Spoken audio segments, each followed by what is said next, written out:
All right, we're here. It's clear. We don't want any more bears. We're here. We're clear. We don't want any more bears. We don't need any more bears. I don't know why I have that Simpsons in my head with the chanting, but anyway.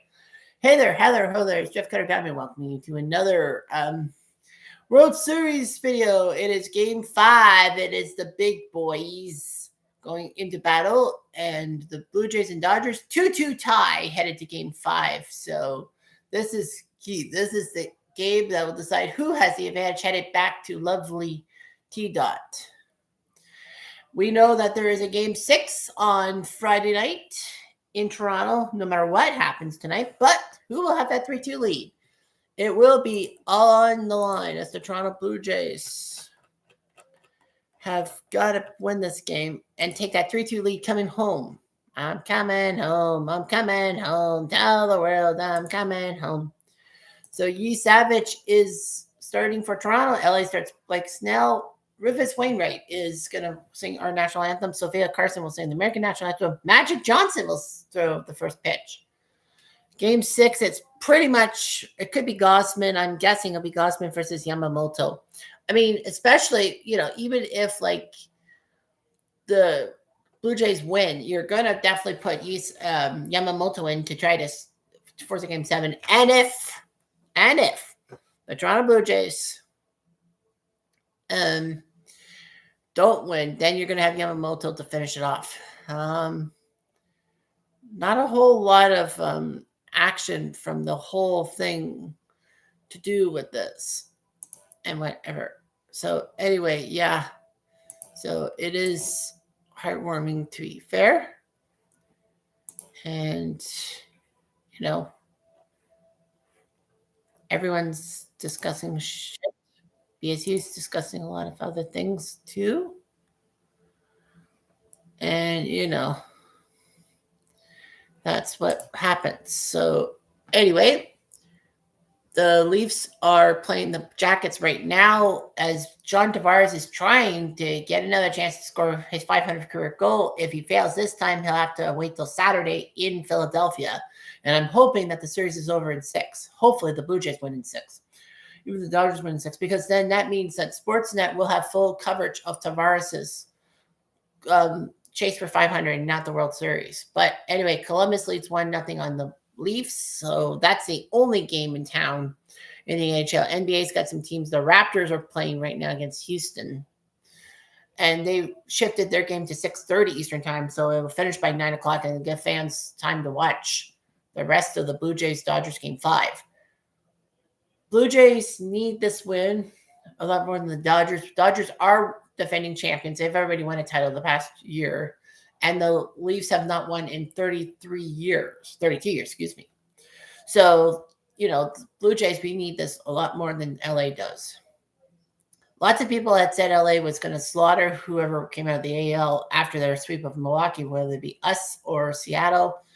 Right now, it looks like Toronto's giving LA people some things to acknowledge me, if you will, as Roman Reigns be on. So we're going to be starting soon. Well, Jays Dodgers start soon. Blake Snell will pitch to Davis Schneider. Davis Schneider will lead us off in the first inning. Vladdy Jr. will play first. Bo Bichette at DH. He'll bat third. Alejandro Kirk catches and bats fourth. Dalton Varsho will bat fifth. He's center field. Ernie Clement, third base, will bat sixth. Addy Barger will play right field and bat seventh. Connor Falefa will bat eighth and play second. And Jimenez will play ninth and play shortstop.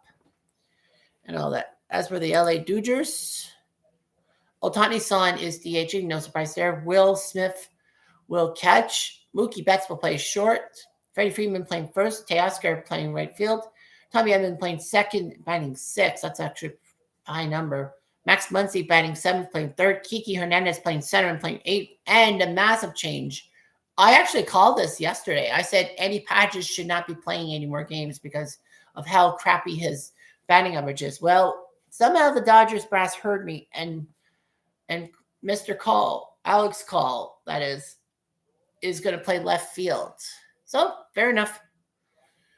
So that's your lineup and all that. So Of course, I have to keep my eyes open on Leafs and Jackets because I would love to witness John Tavares' 500th goal. Of course, just like in baseball, I have to make sure that I don't do the audio in because Major League Baseball has a hissy fit and all that, like YouTube. And of course, the NHL has a hissy fit because, as I know, that Blue Shirt Underground, like they got bit with a 1 week banishment because they had some audio of the Rangers game, even though it was a viewing party, but it was too loud. It was at a bar. Fuck. Columbus just scored. So it's 2-0. So that damn cannon's going to go off again. I'm closing my eyes. Werenski. Do. Werenski. So, yeah. So Werenski. And all that. So, oops.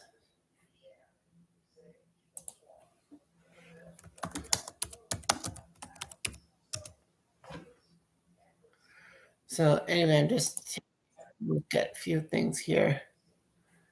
So anyway,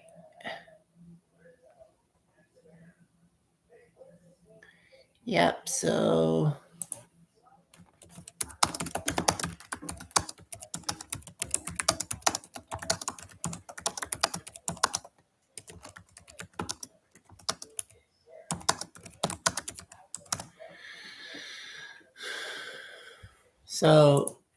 yeah, a lot of things going on. So yeah, Columbus up 2-0.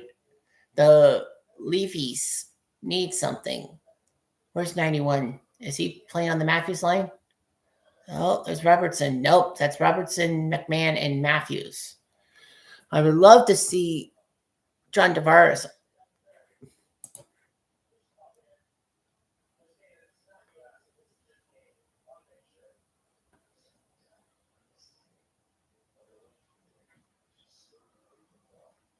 So anyway, 2-0 Columbus. So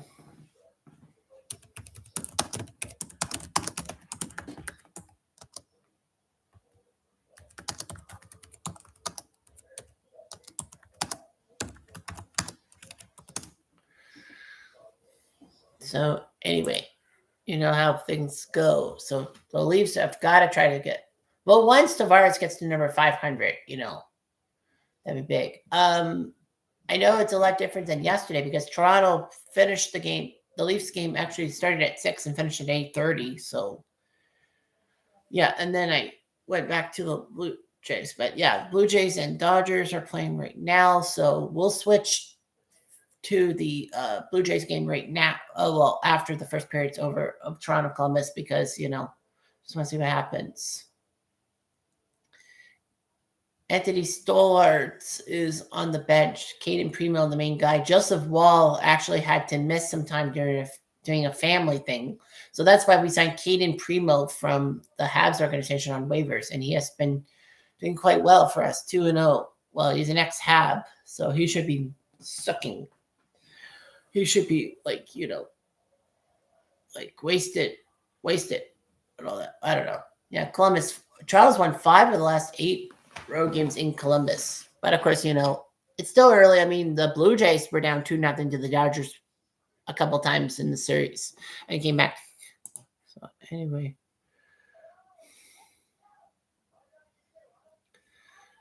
So yeah, Houston, wow. RJL's doing the Astros and Rangers, and Astros are looking pretty good. So yeah, they'll close down the Astrodome for sure. But yeah, but that's of course false because we all know the Yankees and Braves played in the 99 World Series in real life. And the Yankees swept. Tell me what they call it, the team of the millennium.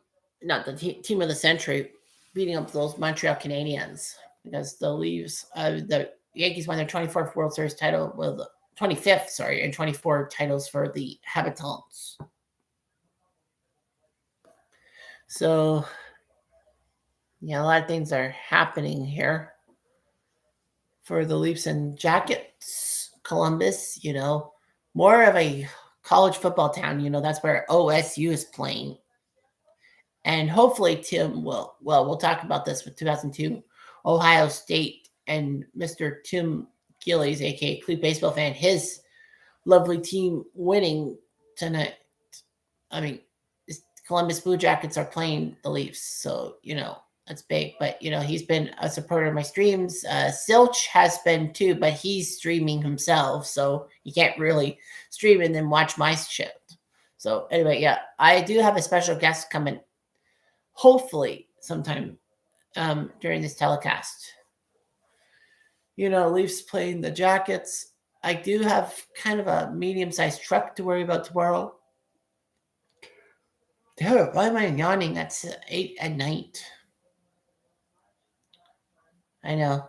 I've got things to worry about. Yeah. Oh, fuck. That's a terrible back pass. And Caden Primo has to come out.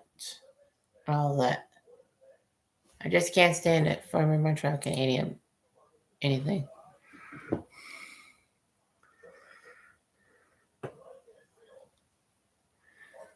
So, anyway, someone scanned the QR code to buy Eddie and Jim a beer from Blue Shirt Underground. So, oh, yes. Well, the Blue Jays have just went deep, back to back. David Schneider, Hot Dog Man, his first home run of the postseason. Vladdy, his 8th. Vladdy now has the most home runs in Blue Jays history. Not just one postseason, but through all of them. So, anyway. Yeah, this is amazing. Like, the Blue Jays have just started off with back-to-back tater tots. So, I don't know how many times that's been done in World Series history. I say 4 or 5 times. Yeah. Anyway. Yeah.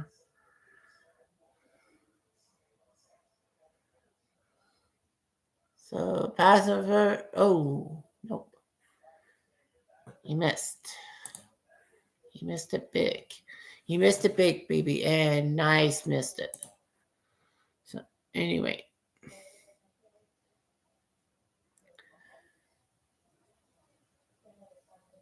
Yep, so Schneider just over the left field wall, and then Vladdy on an 0-1 pitch hits it to left field into the bullpen and makes it 2-0 Blue Jays. Like, unreal that the Blue Jays have just started off with back-to-back home runs. You don't see that every day. I don't know if they'll update the stat and all that, but like, how many times has that ever been done in the World Series? I think this is like the 12th time or something like that.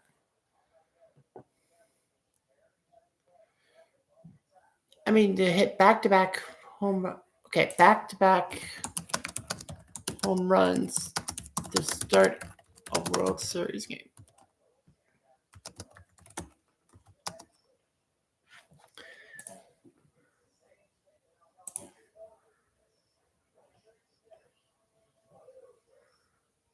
I can give you, but that technically doesn't make sense.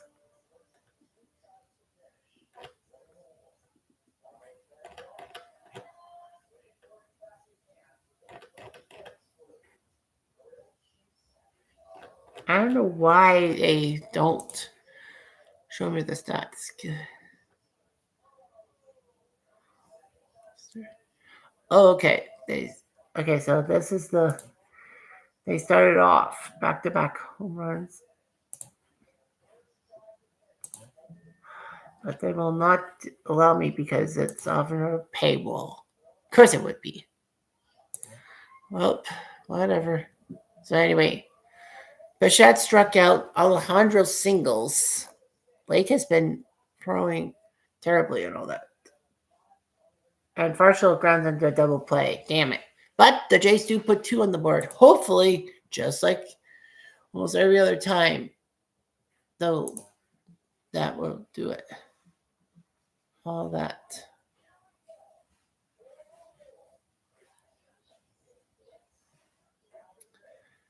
So I just want to see if I can scan the QR code.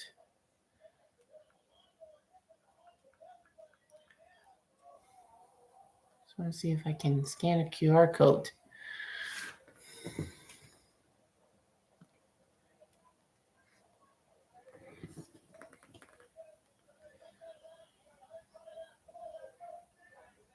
Yep, Patreon and all that. Okay, so that does work. Why do I have my camera thing on? 6 degrees to what? They said it's supposed to be 6 degrees Celsius tomorrow. It was 11 today, but it's now going to be 6.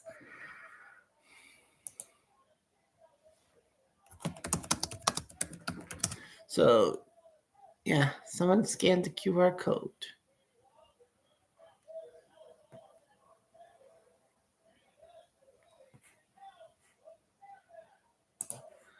So, yeah, the Blue Jays. Oh, call overturned. So Farshall is safe at first base. So now they'll go to Clement, right? Yeah, so Farshall's on first, so that should change to Clement because everything was actually overturned.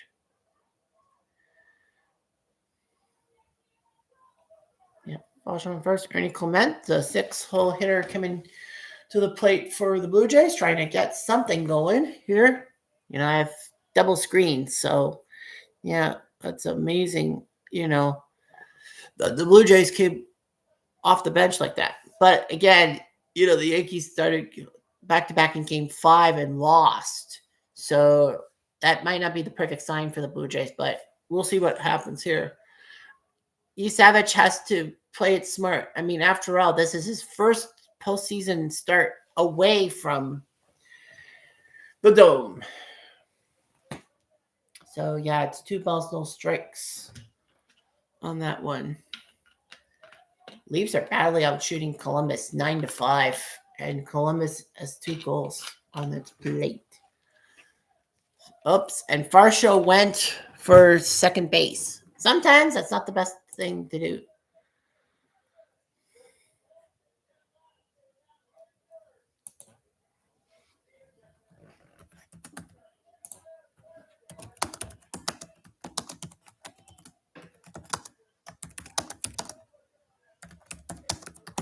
So yeah. So well, that's huge.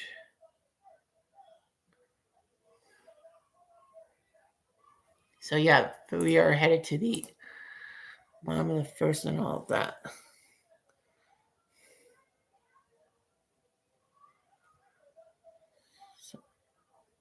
So yeah. Yeah, Butcher Underground's talking about how gambling is ruining sports. Amen to that. I mean, like the beliefs. I mean, like every sport, baseball, basketball, football, hockey, is being hurt by these scandals. I mean, basketball has that scandal with Chauncey Billups, the Portland coach, and all that, with the investigation and all that. That could be really bad. The Raptors lost a player to being banned for life from gambling because he would always put prop bets on himself and not play his best so that people can win money. So, the Raptors got rid of him. It was no loss. I mean, he was shit for the Toronto Raptors. Like, he was shit. Yeah, speaking of Toronto, Raptors, I should kind of check the score. Raptors are losing by 10 to the Rockets. TSN has that game. So, yeah, the Raptors are having problems. They did beat the Hawks, and now they've lost 3 straight. Well, they had to go to Dallas and San Antonio and all that. But it doesn't make sense because, I mean, like, I thought they would be in Houston because of 3-game road trip. So the Raptors, Brandon Ingram, Scotty Barnes, Colin Murray Boyles, RJ Barrett, and Emmanuel Quickly, your starters. Ochai Agbaji, Jamal Sheed, Grady Dick, whatever their name, Sandro Mamukelashvili, Jacoby Walter, and Jonathan Mugbu. No Garrett Temple and no Jameson Battles. So, yeah, that's a life look and all that. So, yeah, so the Blue Jays are trying everything, and I mean everything, to win this game because they would love to take that 3-2 series lead back to T Dot. Oh, the Blue Jays challenged on the tag play, but he was caught stealing, so that is the third out. So the Dodgers are now up on the plate, so we have to see what Savage can do against Ohtani and all that. That's right. I mean, and a lovely good morning to Marnie Can over in England. It is 1:22 a.m. his time, so it is now October 30th, whereas it's still October 29th back here in KDOT. So, nice to see him pop by and all that. So cheers to you, mate. And let's hope England does well in the World Cup this year when it comes to Canada. Well, Canada, US, Mexico, but how good England could be. England's already got a spot in the World Cup. There are many teams in Europe that still have to wait, I think, till mid-November to clinch, if I'm not mistaken. Because I know that, England qualified early because they have been basically kicking ass and chewing bubblegum. And they're all out of gum. Yeah, England's on October 14th, we had 6 teams qualified on October 14th. We had South Africa qualified from Africa, Qatar qualifying, England winning Group K, the first UEFA team to qualify for the World Cup, Saudi Arabia, Ivory Coast, and Senegal. Okay, now I got to switch to baseball because the Leaf game is on. Yeah, the Leaf game is done in a sense. So, yeah. So, the Leaf game after one period is 2-0 Columbus. Ohtani-san takes a strike. Blue Jays wearing the light blues. Not like the light blues I'm wearing right now because I'm wearing the light blue Blue Jays pullover 70s facsimile and all that. I did have a light blue Toronto Blue Jays jersey from this season, from 2022 without the stupid TD logo on the sleeve, but I changed that up. To be honest, mate, I'm more interested in Arsenal in the Premier League and UCL. Well, I mean, the World Cup is until June, so yeah, you have till June.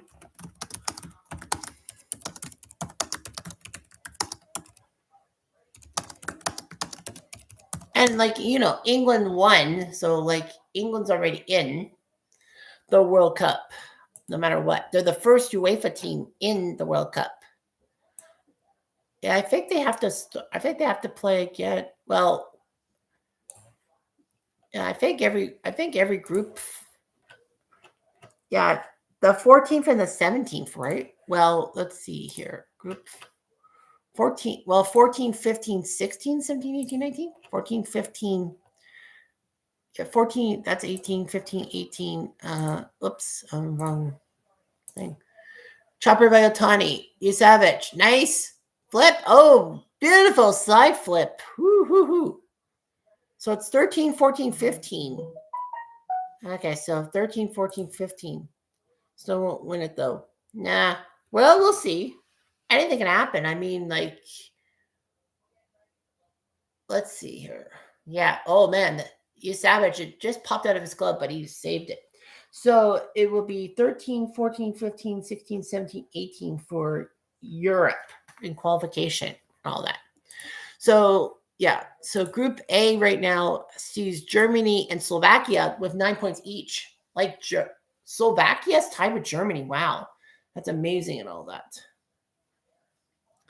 Germany has the advantage over Slovakia. Well, Slovakia is not just a hockey country. Did a few World Cups. Northern Ireland has 6 points. They're trying to.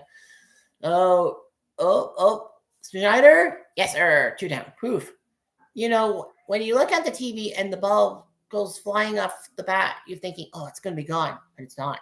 Group B, Switzerland leads Kosovo by 3 points. So Switzerland looks like they'll be in. Group C, Denmark and Scotland. It's basically a 2-team race between who gets into the World Cup and who will have to go to the playoff in March. Greece and Belarus are done for. Group D, France leads Ukraine by 3 points. Iceland's trying to challenge for a spot into the playoff. Spain is El Perfecto in Group E. Turkey's got 9 points. Turkey looks pretty good. Yeah, Georgia and Bulgaria. So it looks like Turkey might be going to the playoff. But Turkey could surprise Spain and all that. I don't know if they have to battle tooth and nail with each other. Yeah, Turkey, Spain. Of course, everyone puts them the final day of qualification, Turkey against Spain. Because I have some swing and a miss, strike 3. No Ricky Nurse there. And 3 up, 3 down. Portugal in Group F looks like they've almost all but clinched it. I think they need a point to get themselves into the World Cup. Portugal and Ireland, Hungary and Ireland are fighting for that playoff spot. Holland in Group G with 16, Poland with 13, Finland with 10. So Finland's trying to catch Poland for that playoff spot. Holland would qualify automatically, if anything. So, yeah, Iceland trying to catch Ukraine. Austria leading Group H, Bosnia second, Romania third. Group I, Norway leading Italy. They played 6 games, and they are 6-0, Norway is. I think they have to play Italy final day, right?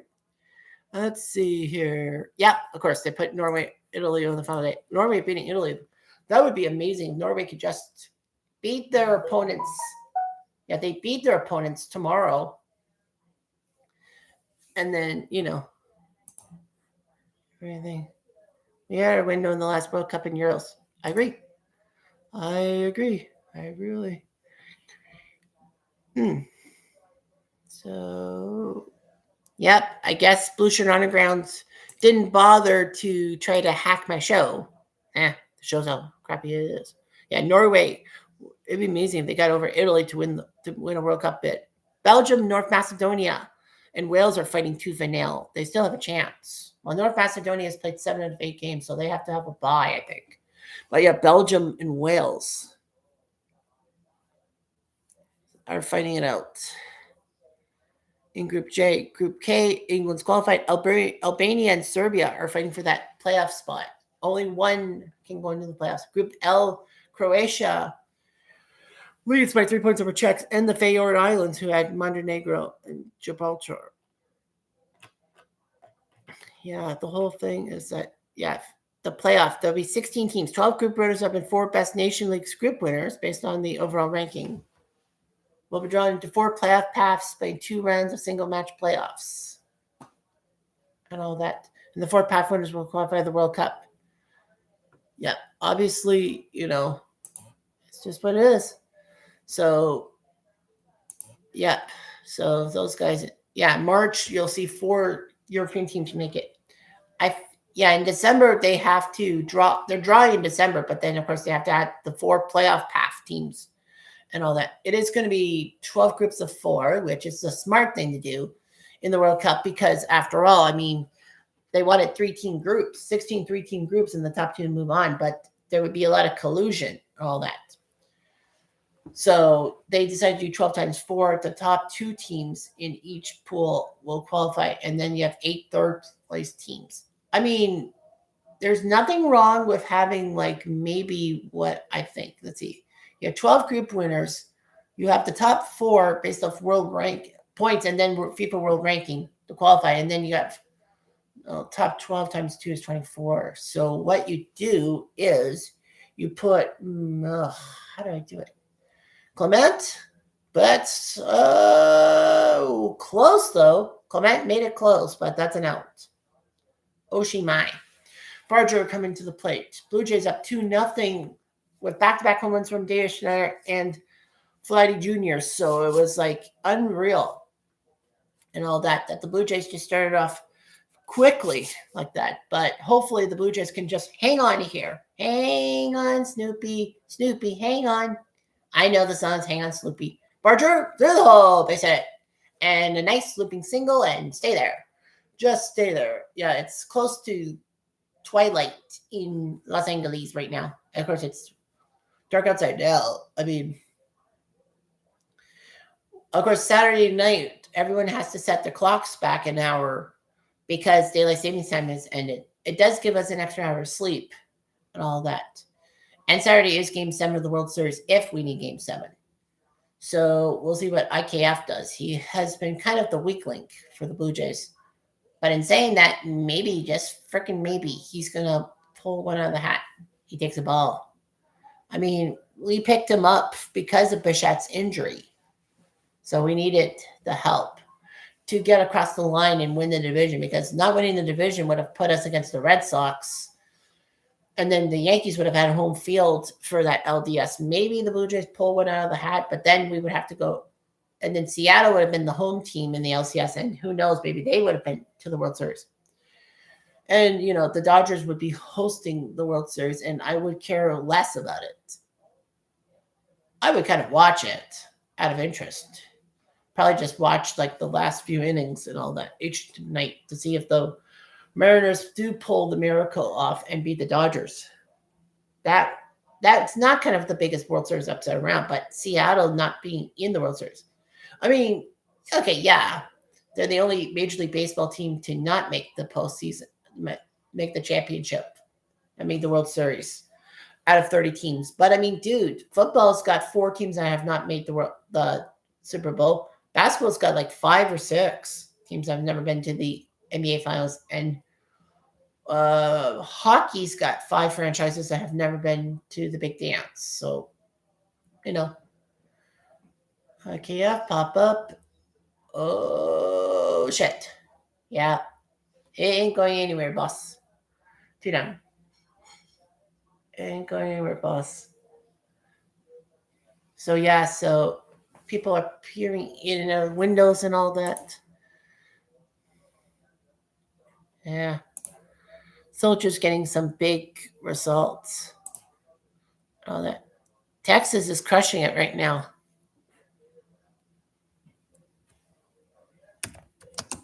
So yeah.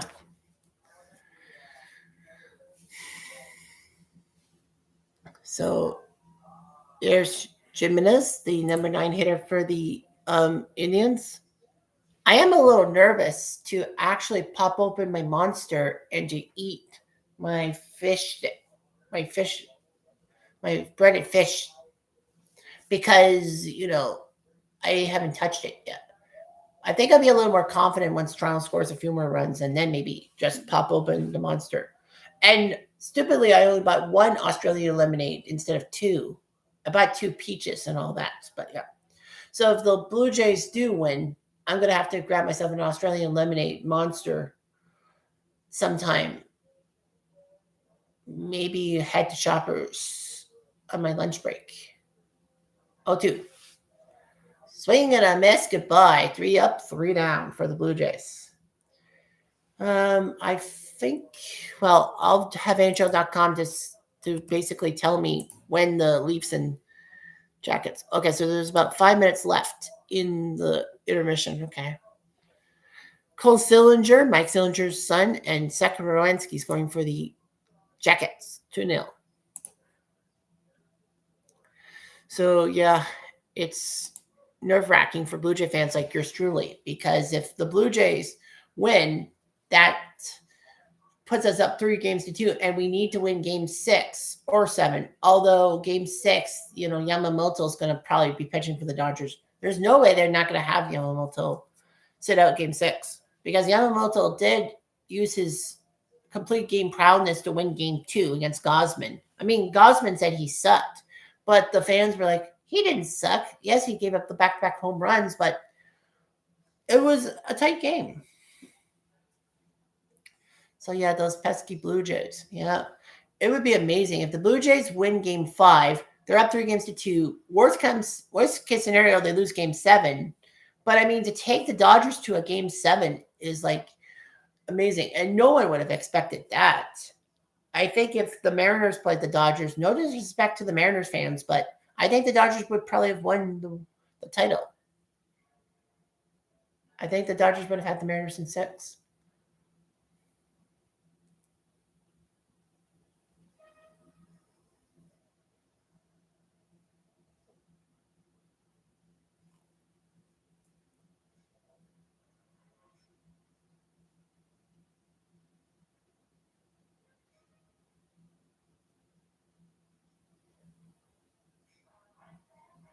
So yeah. They're having, yeah, Rosalian's bouncing back after tough losses. Yeah, that game 2, technically, no, that's wrong because the 2025 ALDS, that was game 3 when they blew that lead and won game 4 to win the series. And then game 5, Suarez slam in the 8th, Toronto won game 6 and 7. And of course, the Blue Jays losing 18 innings yesterday, well, on Monday. And then Tuesday, they win game 4 and all that. But yeah, I mean, Blue Jays starting off great, back-to-back tater tots. So yeah, Trey's getting some love from his teammates because obviously, if the Blue Jays can just hang on here, they take that 3-2 series lead back to T Dot, and then Game 6 on Friday is going to be lit. I mean, prediction: 15 million Canadians will be watching that game at one point.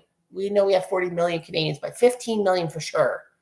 I'm making a bold prediction: 15 million will be watching at least at one point. Like the highest peak will be 15 million, or it could be more, but I'm going to go 15 million. And speaking of Canadians, Freddie Freeman, Canadian, well, he's Canadian eligible to play for the World Baseball Classic, and he did last time. So Freddie Freeman is going to be pretty good. Well, he did hit the winning home run on Monday. I mean, it had to be a Canadian getting a home run against a Canadian team. So, that was the whole Canadian prospects. But yeah, so Freeman's got to face Yasevich. Pitch on the way. Lupe fell.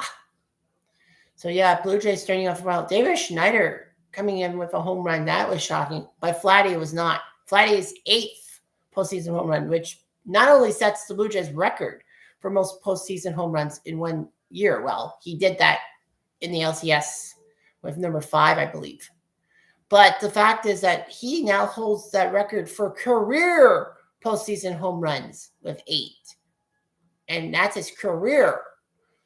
And that's just in 1 year. Vladdy kind of bit in 2020 and 2023 in the playoffs. Freeman pops it up. Foul. Trey's going to learn to relax, have fun with this, and play smart. Because if he can, then he'll have a good matchup. Trey, this is his first time pitching in the postseason on the road. Every postseason start he's made against the Yankees, the Mariners, and the Dodgers were at home, including that job in Game 2 against the Yankees, no-hitting them for 5 innings and then leaving. Although I would have loved to see him leave after he gave up a hit. Freeman pops it up, but that's going to be foul. He's just making Trey work for it. So Trey number 39 on your bingo cards, trying to help the Blue Jays win and give Kevin Gausman, the so-called, the proverbial ace, if you will, of the Blue Jays roster, a chance to do it. Strike 3. Yippee! Woo! All right. It's 2-0 Blue Jays after that mark. Oh, I got to check my phone. Am I getting some beeps? No. I don't know what my brother wants. What's up?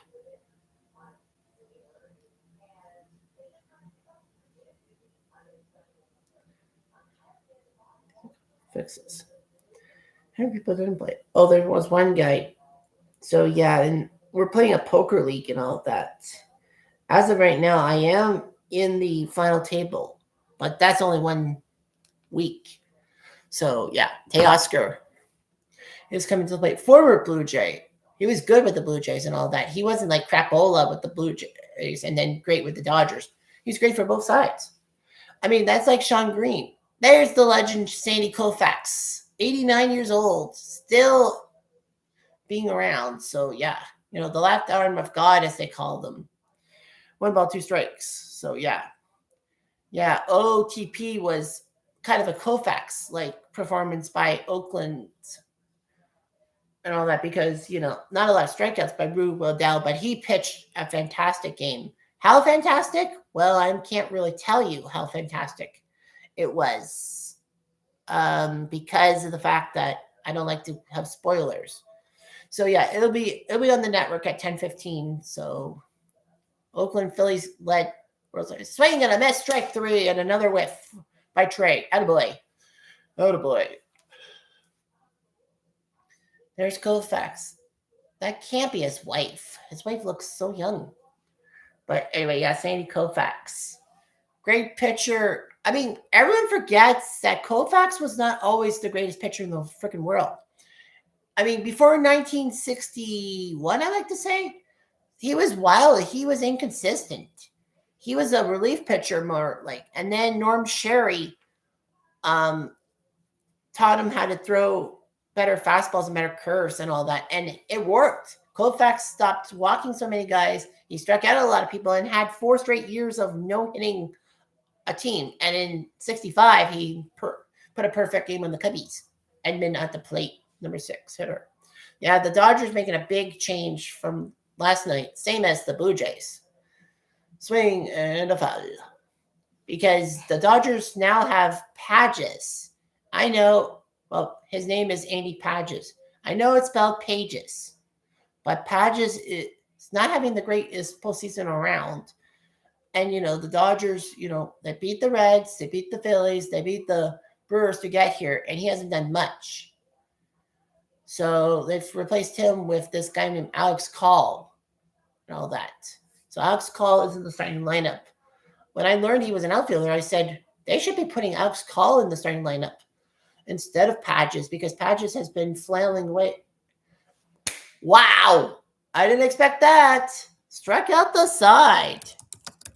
You don't see that every day in a World Series, but holy smokes. Columbus Toronto, I think, is now, Columbus Toronto is now in the, what? I hit the wrong button?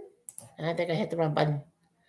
Yeah, I hit the wrong button. Yep, Blue Jays are now up 2-0 after 2. So now I'm going to switch over to the Leaf game because I need to see if Mr. Tavares can get to number 500. It would be a good day for Toronto fan. Blue Jays winning and number 500 from Mr. John Tavares.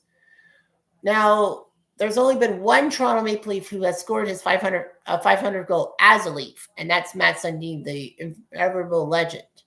I mean, when you look at Sundin, like lots of people hated that trade. Toronto traded Wendell Clark to the Nordiques when they were the Nordiques still for Wendell Clark for Matt Sundin. That was just pretty much the trade and all that.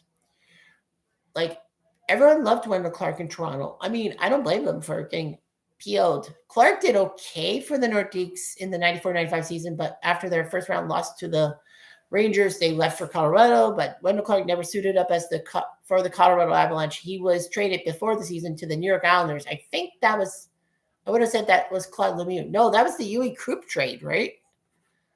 Yeah, I think he was traded for Yui Krupp. Yeah, I think it was Yui Krupp he got traded to. He was in a contract dispute. Actually, yeah, Claude Lemieux. Nope, it wasn't Yui Krupp. My fault. After the Nordiques became the Avalanche, he was in a contract dispute. As a result, Clark was traded to the Islanders in a 3-way trade that saw Claude Lemieux shipped from New Jersey to Colorado and Steve Thomas from the Islanders to the Devils. But he played 58 games, but then the Leafs wanted him back for their playoff run. So they traded away their first-round pick to get Wendell Clark. That was okay. Like, Wendell Clark did fine and all that. But in the end, that first-round pick, was Robbie Luongo. And that was the 4th overall pick in the 1997 draft, was the Leafs, because they sucked so badly. And it went, score! That's not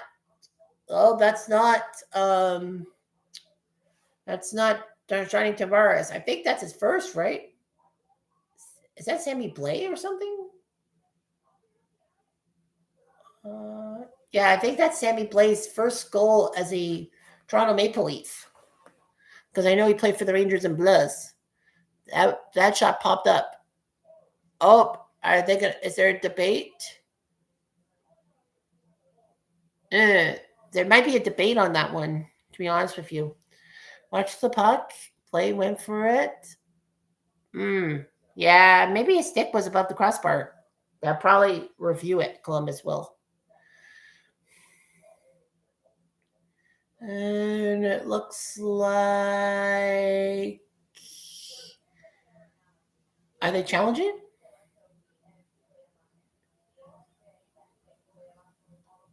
Um, They might be challenging that call. So, yeah, I wouldn't blame Columbus for challenging that play because it looked like a high stick.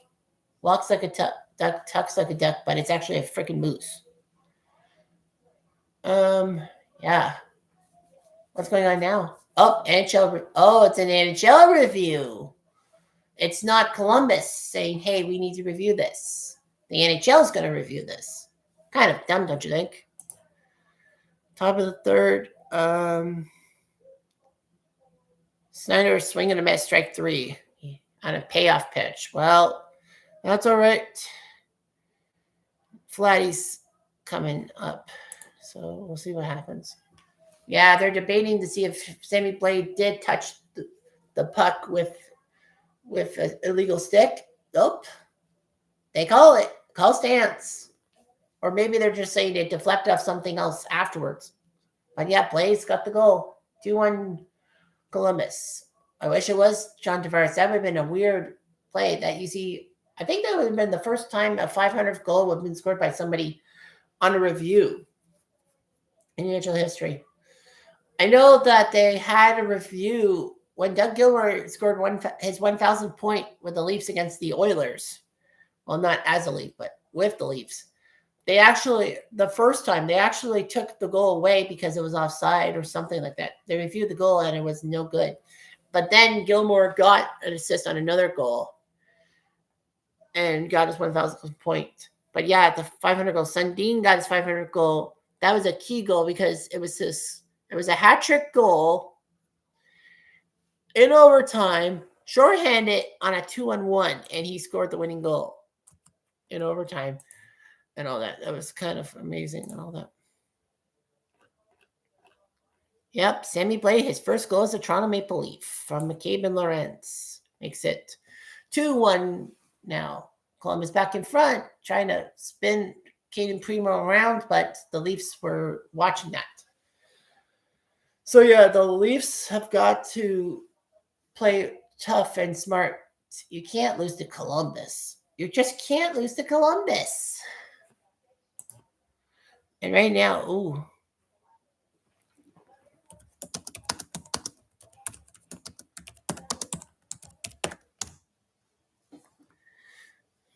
So yeah.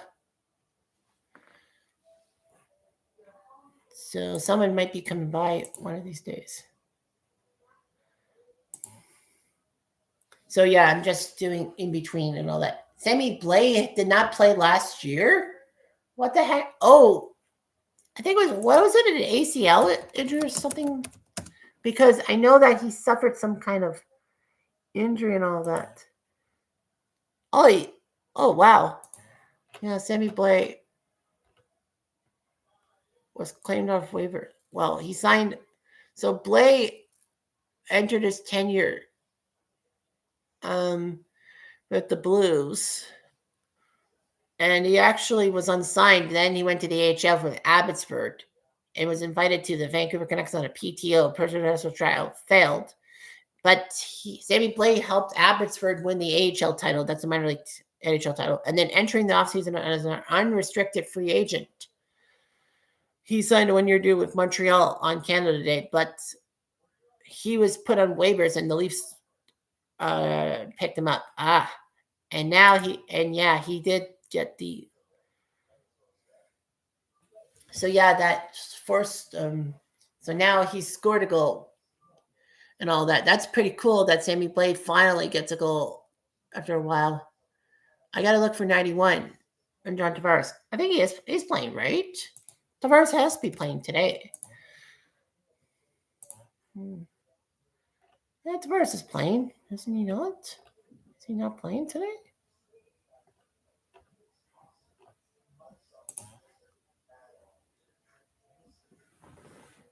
Steven Lorenz. Yeah, John Tavares is playing many shifts. Okay. It's like I can't see Tavares. I can't see him. 1-2 pitch to Alejandro Kirk, who takes a batter timeout. There's 91. Give him the puck. Give him the puck. Oh, nope. Not having it. John Tavares would love to get number 500 on this shift. Nice. Shoot. Oh, Tavares almost had it. He almost had number 500. Shoots. Stopped. Oh, Tavares had another chance. They're giving him a chance. They're giving him a solid chance to score number 500. Nice. Tell us, Tavares, you're getting that puck. So, yeah, we are getting that puck.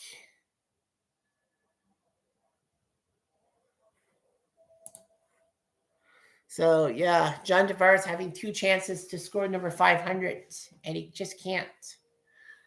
Kind of sucking and all that. But, yeah. Kirk trying to help his cause.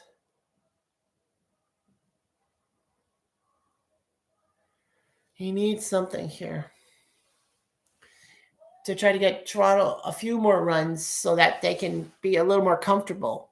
But he swings and misses strike 3, and we go to the bottom of the third, 2-0 Blue Jays.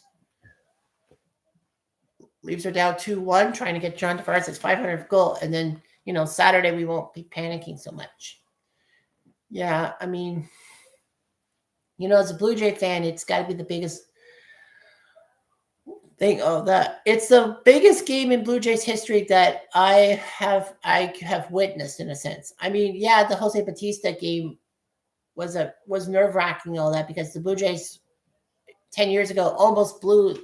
They were down 0-2 to Texas in the ALDS, and then Toronto won both games in Texas, and then returned home, and then that weird 7th inning. It wasn't just the Leafs that had that weird 7th inning. It was Texas, because when the ball was thrown back to the pitcher, or attempted to be whacked back to the pitcher, the ball hit Shin-Soo Choo's bat, even though he was trying to warm up and all that, and they called it a dead ball, but no, it was inadvertent. If it was blatant, that would have been an out or something like that. So the Blue Jays, and that was Batista's home run.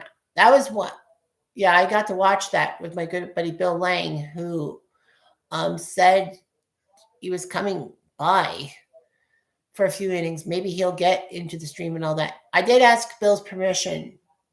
Bill can only sit there, but Bill will be right here. Yeah, point the way you want to point, Jeff. Right here. So I would probably put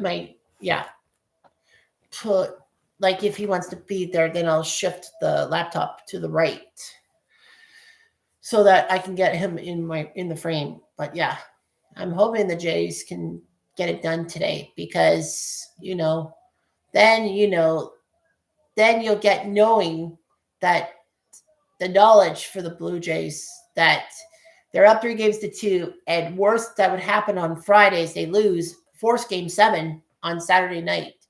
I mean, I feel bad for the hockey fans, because Saturday night's a hockey night, and then you got the Blue Jays.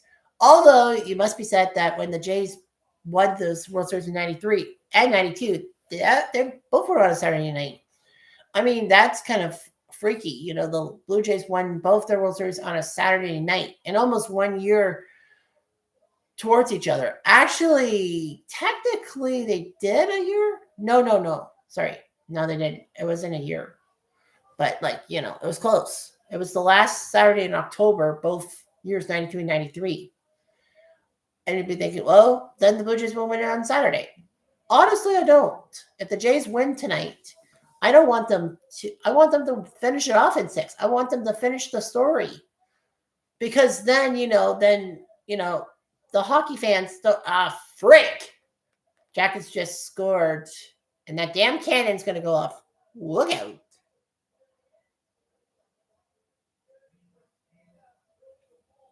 I hate that damn cannon and all that. It's a real cannon, although it doesn't shoot real cannonballs. Thank goodness for that. So yeah, all that. So I'm gonna be watching. I'm watching the RJL thing and the Blue Jays game and the Leaf game concurrently. Runner on first for Bill Spires. 1-6 is it? I think White Dyke goes first, and then 5-1. Yep. So yeah, RGL doing it. Houston is already up 2-0 on Texas, and he's gone. So Houston needs to win. Provorov. So if Texas wins, then that forces a game 5 in that RGL thing. Oh, that then the Astros, if they do win games 4 and 5, the Astrodome will close, despite the fact that the Astros would have a national title. But that's just make believe and all that stuff.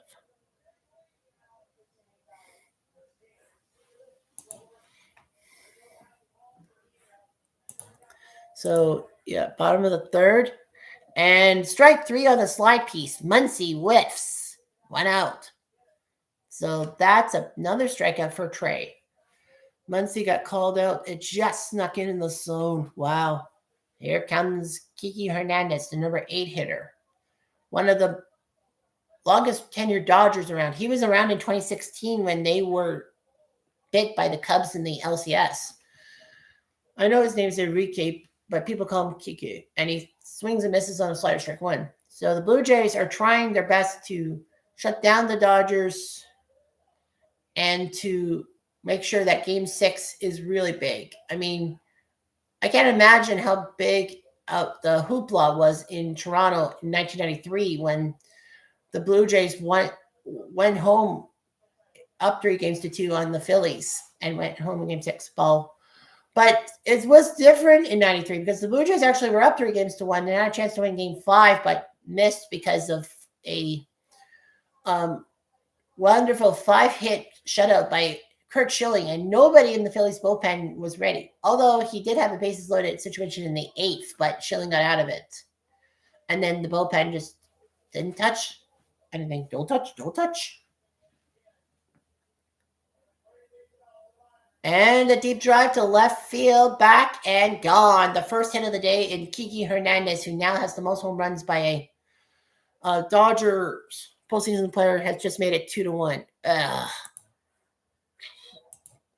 Trey tried to go inside on him, but he just took that pitch. A four-seam fastball in 93, and he took it to left field.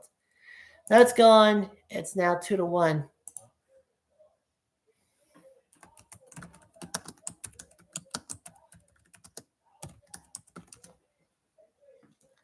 So anyway, they're headed to the 9th. Will we see some 9th inning magic? That's the old saying. All that. I agree. Yeah, I agree. We could see some 9th inning magic from inside pitch. I'm feeling a little bit woozy in a sense because the Blue Jays now, their lead's gone. Well, been cut in half to 2-1. The Blue Jays better be scoring some more runs late in the game. Get into the bullpen and all that. That's kind of where we have gotten our happy place and all that. First batter for Houston is Tony Eusebio. And 3-1. Yeah, Steven Lorenz has a couple of attempts on net. He's from Kitchener, but I don't yell Kitchener for him. Don't say Kitchener because technically he didn't play for the Kitchener Rangers. So that's the rule. If you play for the Kitchener Rangers, even if you don't live in Kitchener, you're not from Kitchener, then I just will yell Kitchener. I've done that for Power Coffee. I've done that for Al McGinnis. Scott Stevens, I've said Kitchener in my Stone Cold replays. And he's actually from Kitchener, so the double Kitchener, but most people are not because Al McGinnis is from Nova Scotia. You got to remember that for many years, I think, what was the first, I think it was 2005, was it the first Maritime, the first team of any Atlantic provinces in Canada had a major junior team. Newfoundland had the AHL, but not the NHL. I mean the Quebec League.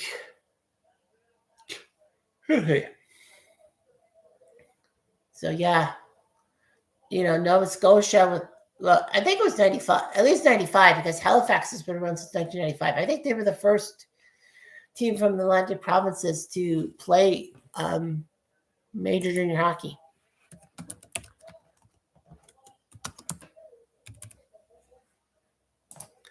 Yeah, the Halifax Mooseheads and all that. Yeah, they started in 1994. The team was founded in 94. Yep, the first team from Atlantic Canada to join the Quebec League. And all that.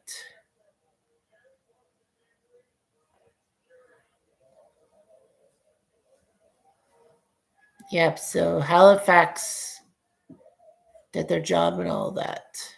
Becoming the first team to get to, well, you got Alex Call the line out, so that's good news for the Blue Jays.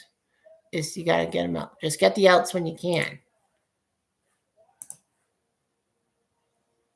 5-6. And is that it on Biggio? Yeah, I know. It's hard with no sound and all that, but nope. So Texas, I think Texas has just won the game against Houston. So that means that is over. Betcha.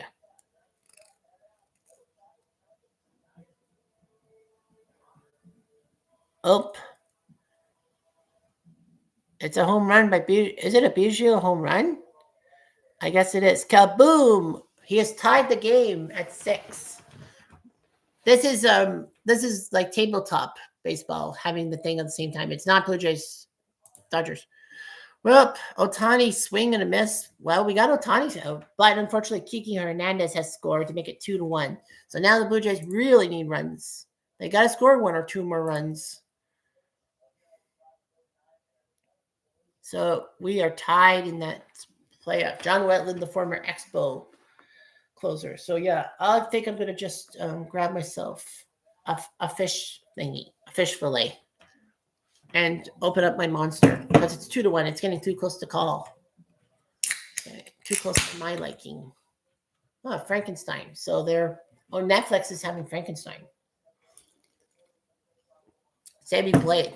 Well, actually, Sammy Blais came in because of an injury to Willie Nylander. Oh, I guess they're saying that the goalie knocked it back behind him. His last goal was October 2023. My goodness. Over 700, almost over 2 years before, since he got his last goal. So, yeah.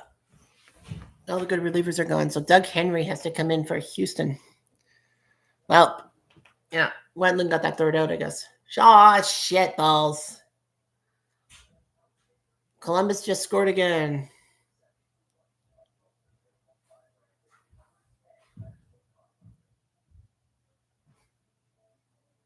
Well, there goes that.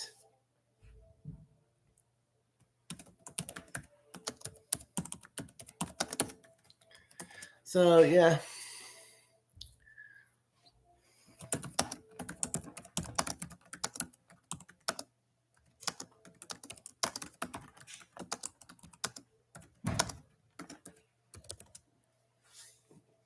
So, Sillinger, his second of the night. Mike Sillinger's son, because Mike Sillinger is what they call the most traded NHL player in history, with being traded 9 times during his NHL career. I think 9 times he's been traded. Yeah, he played for the Blue Jackets. I kind of figured.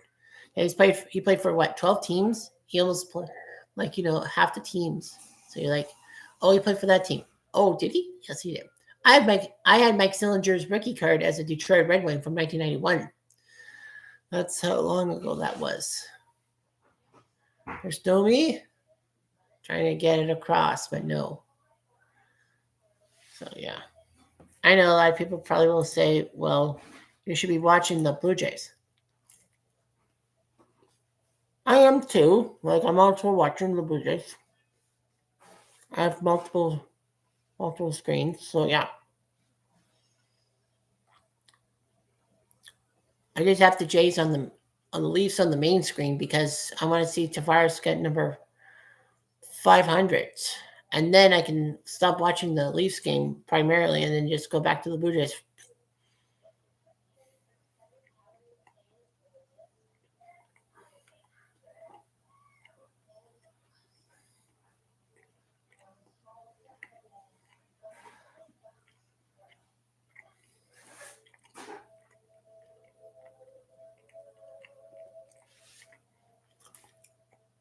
During commercial break.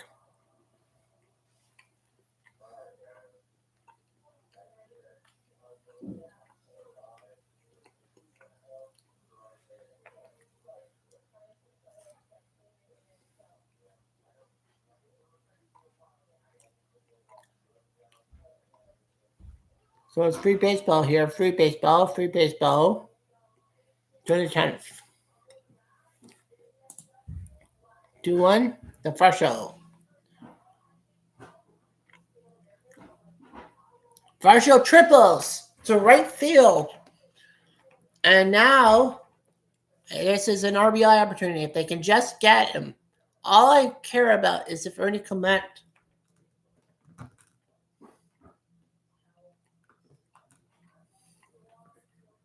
all Ernie Clement practically has to do is just drive it to the outfield. Nice triple by Varsho. You don't see that every day, a triple. And Teoscar mishandled it. So, yeah. Nice pitch. And then Varsho kept running. And he partially... Well, Teoscar went to... I don't know why he slid, to be honest with you. It bounced, but I guess to block it, and he failed.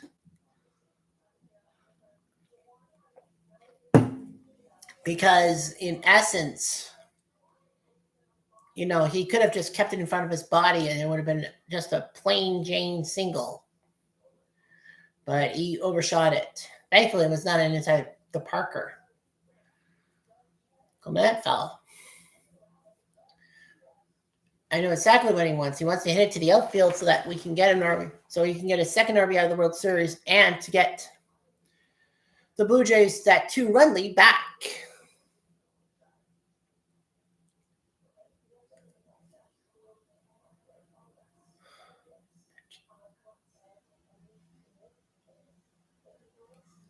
The center, I don't know if that's deep enough. I don't know. He's going for it. Oh, it's up the line, and he's safe. Well, I was right. It needed to be in the outfield. And the Blue Jays now have a 3-1 lead. Stadium groans. Urgh.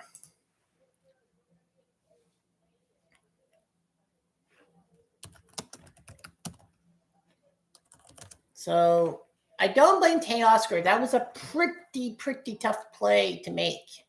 And your judgment. You got a bad judgment and all that. So now it's back to 3-1 for the Blue Jays. Yeah, we got an L, but you know what? Run is a run. What is number 4? Yeah, a run's a run. Shot. Oh, Tavares tried again. Oh, Tavares nearly had it again. Had a chance. Nearly got it.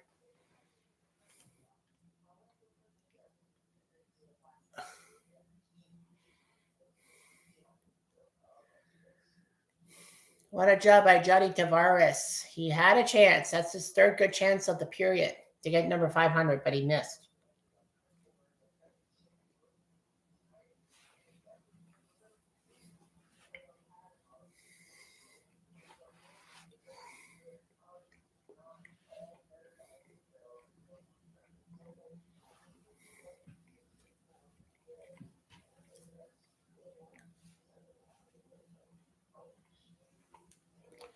So, yeah. Intense. Very intense.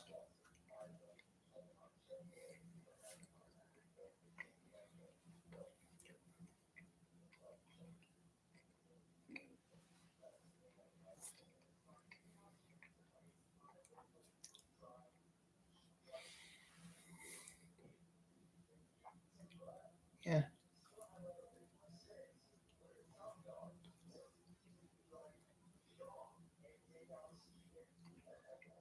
15 feet from the net since 2022. He's been pretty damn good. Since that one goal. Well, I mean, dude, we're in October. Do you really want to nitpick?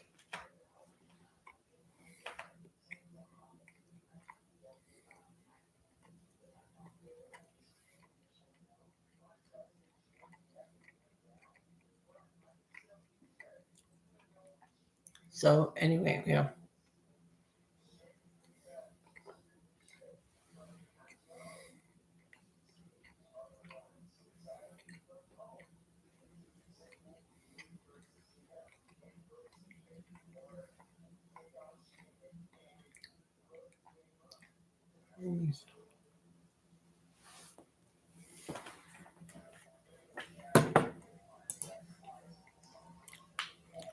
Well, run on first, one out. After Barger walks. IKF. Oh, man. Failed again. Well, the Jackets just scored their 5th goal of the game. Yikes.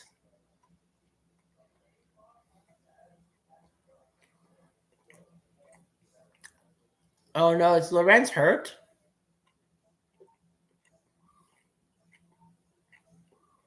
Doubling over.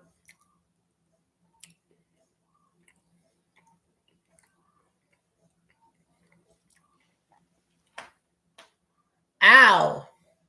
He got hit into the boards. Where's the whistle? Yeah, Lorenz got hurt. And they scored that goal. Lorenz has got it. Did he just snap his stick in half? I would too.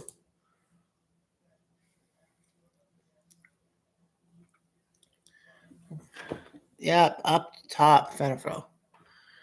So Caden Primo is definitely not the answer. He'll probably be yanked after 2 periods. Yep, Brube's pissed off because Lorenz got hurt, and they should have stopped it because he bumped right into the boards. Robbie Fabro, former Guelph Storm. Or is it Dante Fabro?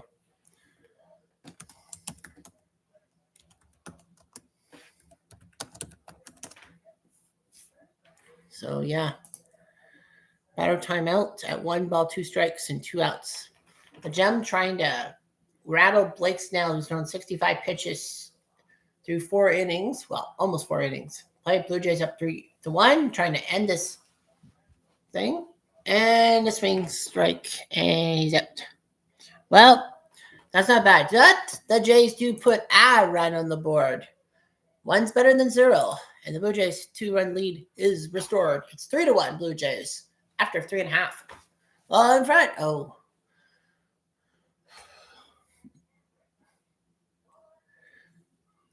Well, now the question for the Leafs is not, well, are they going to come back from 5-1 down? The question will be, will John Tavares be able to get goal number 500?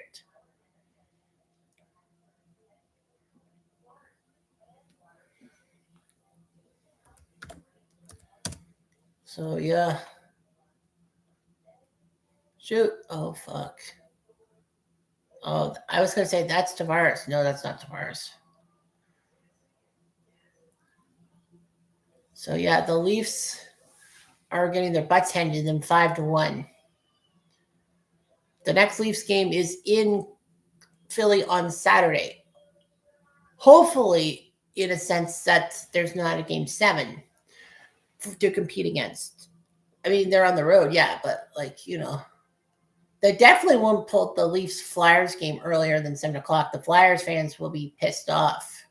The high end. Yeah, if it was in Toronto, I think you definitely have the game starting at 5 o'clock, like they did last week against Buffalo before game 2.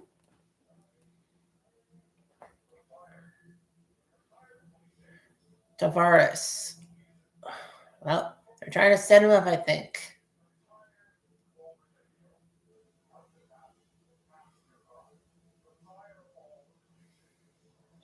Man, Columbus, their guys have been on the ice for 2 minutes. You've got to do something about it now.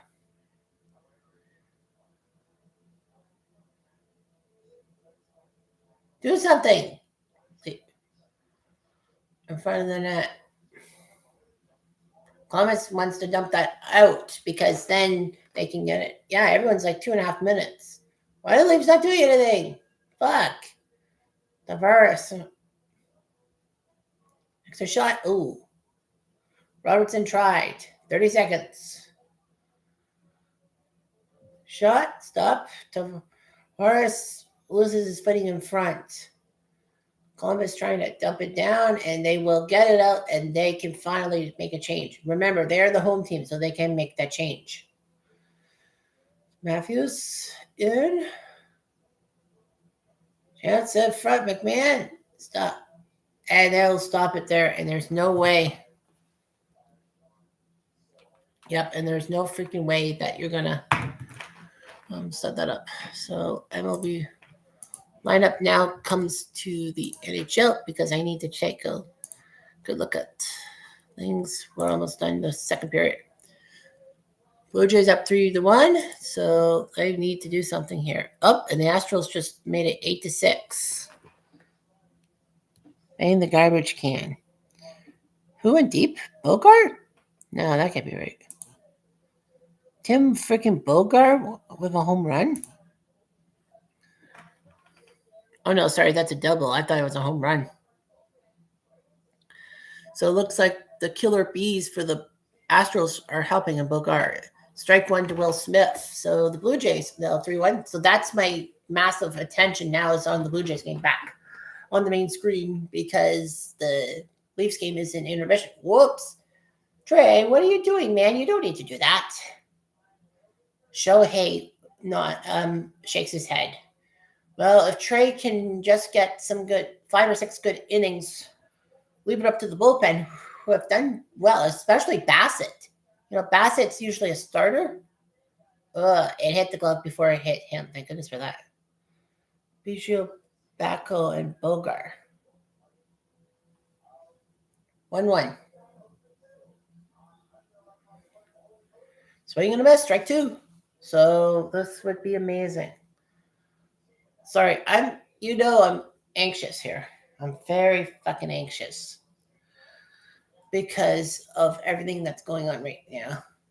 Weird, you're wearing one of the Dodgers players is wearing a World Series 2. Swing and a miss, strike 3, strike out number 7.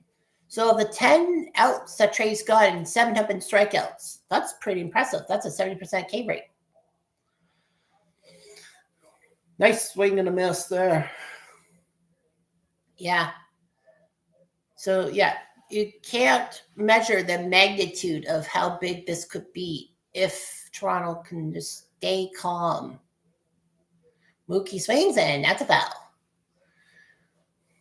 Yeah, for what, 5 or 6 straight years, there has been a different Will Smith winning the World Series crown. Either the pitcher Will Smith, the good reliever, or the catcher Will Smith. Or no, sorry, that's to appear in a World Series, maybe. I don't know. Here's Mookie, who struck out. Mookie has had his moments. Legendary player for Boston and the Dodgers, I must say. Strike 2 on that one. My question is, who's going to throw out the ceremonial first pitch for Game 6 and all that? You might have Dave Winfield or Paul Molitor do the job. Swing and a miss. Strike 3. Bats is out. That's number 8 for Trey. Holy smokesies. This is not right, but it is so right. So, yeah, the Blue Jays. Wow, Trey is on fire so far. But, it's only 4 innings, so you can't put the cart before the horse, or the horse before the cart, whatever the saying is. So now, let's see what Freddie does. Takes a minor whack and gets nothing for his efforts. 0-1. So Freddie Freeman, 1 home run in the World Series. We all know that one on Monday night, 18 innings. Well, Monday night LA time, technically. Swing and a miss, strike 2, because they're in the Pacific time zone 3 hours before us. So the game ended like at 2:38 a.m. Eastern time on Tuesday. It ended on Monday in Los Angeles at 11:28. 0-2 on the way.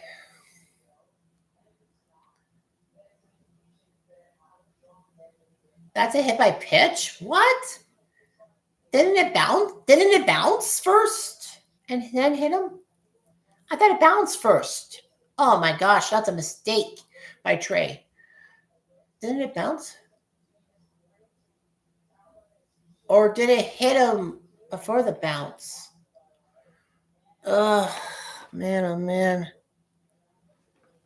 That's a brutal mistake because if Trey, he's got to get out of this mess. Nope. Well, that is going to blow on that one. That was a good pitch. Jimenez thought he had second base, but not so fast. Oh, baby. Watch this. Yep. He tried to flip it. I don't think he had the runner at first base and all that. So, yeah, Edman. So, well, if the Blue, well, if ever the time to do it.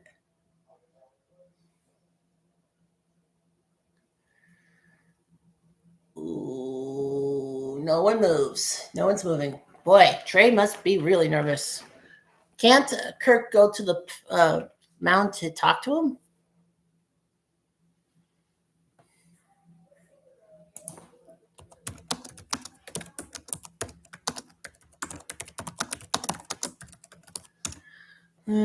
Well, that is that. So our jail is done.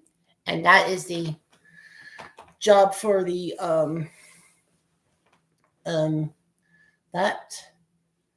yep. Kirk is going to the mound. You might as well, because I mean you gotta get this guy out. Because if you can get it out any way possible, you save yourself some problems and you're up by 2 headed to the 5th.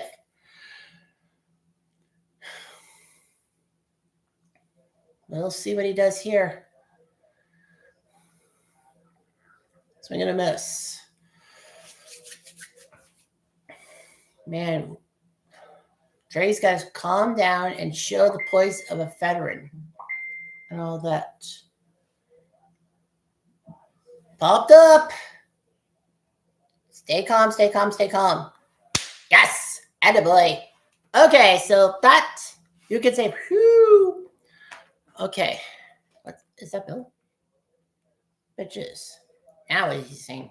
But anyway, yeah, the Blue Jays are up. Yep, that's what I meant. Megan and Ari. Yeah, the Leafs are fucking the bed, shit in the bed. And it's supposed to be 6 degrees and rainy tomorrow. Well, 6 degrees Celsius, obviously, because, you know.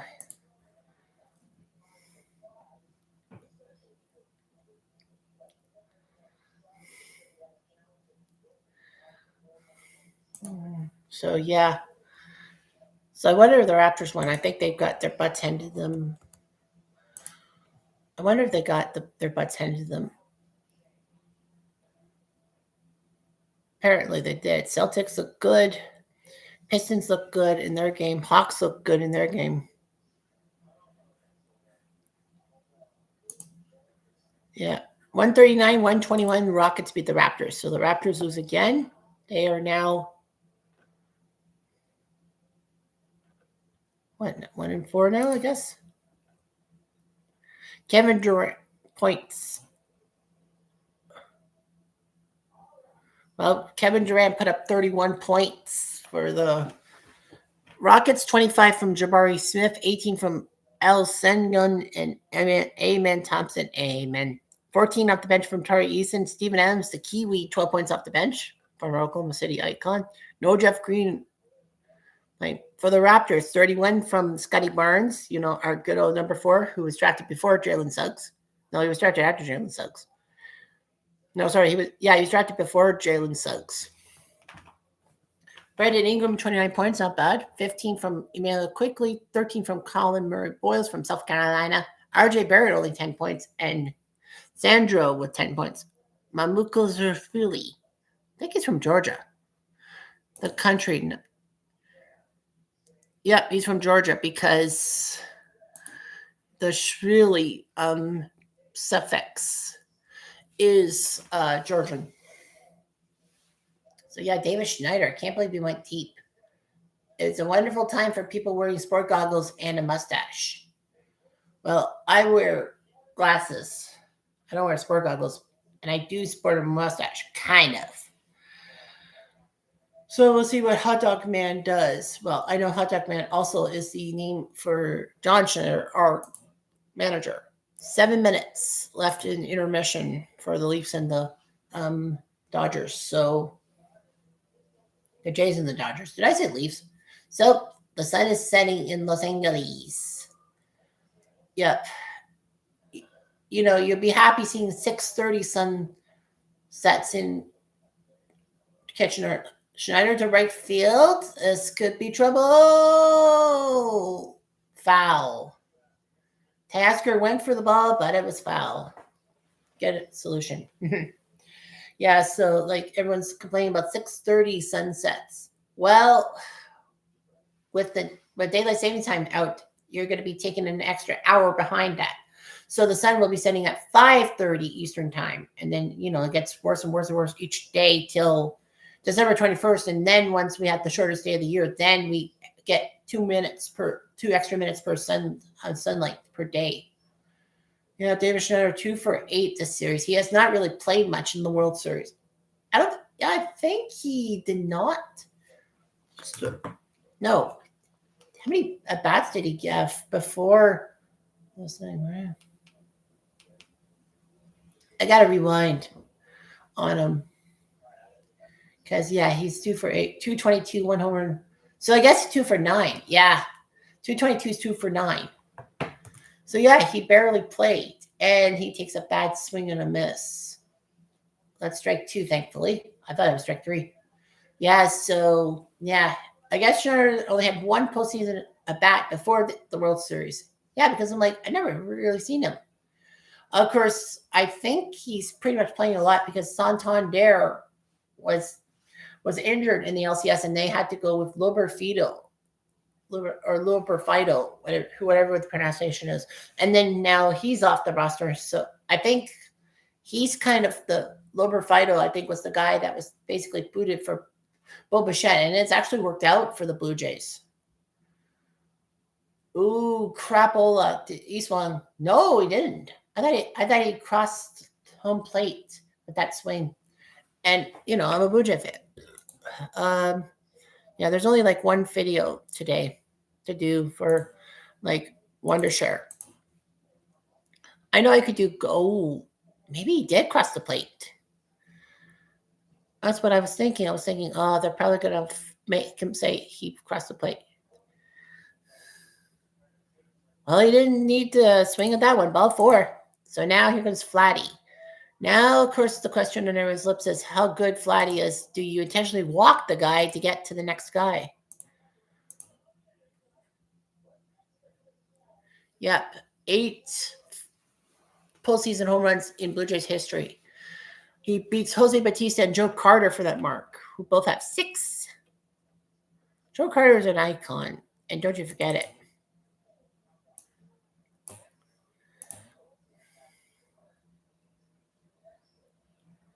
So, yep, they're going to pitch to Vladdy. I wonder if it's some kind of massive strategy. Probably a good strategy, probably a bad strategy. I say a good strategy. The pitch. Strike. What are you doing, Vladdy? What are you saying, yawn? I'm not going to swing at that ball. You gotta pretend. Fake it till you bake it, as they say.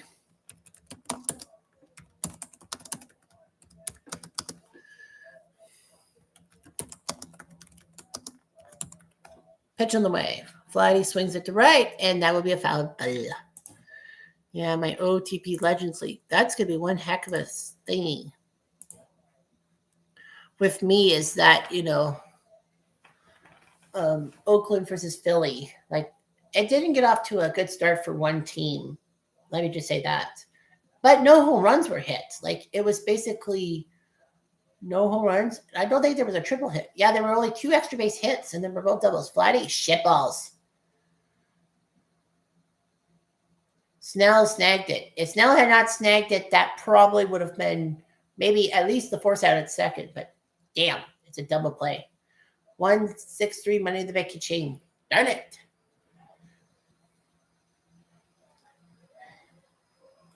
Yeah. Good swing, but he nonchalants it. I said 1-6-3. Sorry, it's 1-4-3 technically. Pitcher to second base to first base. Blue Jays up 3-1. Bo Bichette at the dish. Nope, not getting the low strike. They are a couple of minutes away from the intermission in Columbus. I'm going to probably go to the bottom of the fifth and then go back to the Leaf game for the time being. So, yeah. And I do have basketball cards. Oh, yeah, I guess I should have said that. Yes, I got basketball cards to unbox and all that. You know, I've been lucky with basketball and all that, so might as well keep going. I got it the day after the dentist. It was $15 for 30 basketball cards. I know you'll be saying, well, that's plain dumb. But $15 for 30 cards? Like when you get like certain people getting holes for like 20 cards for $30. Bichette, flails at the left. This looks catchable. It is catchable. By Call. Well, yeah, the Jays I don't think would have had a good job. But it's 3-1 through 4.5. And we are now officially done.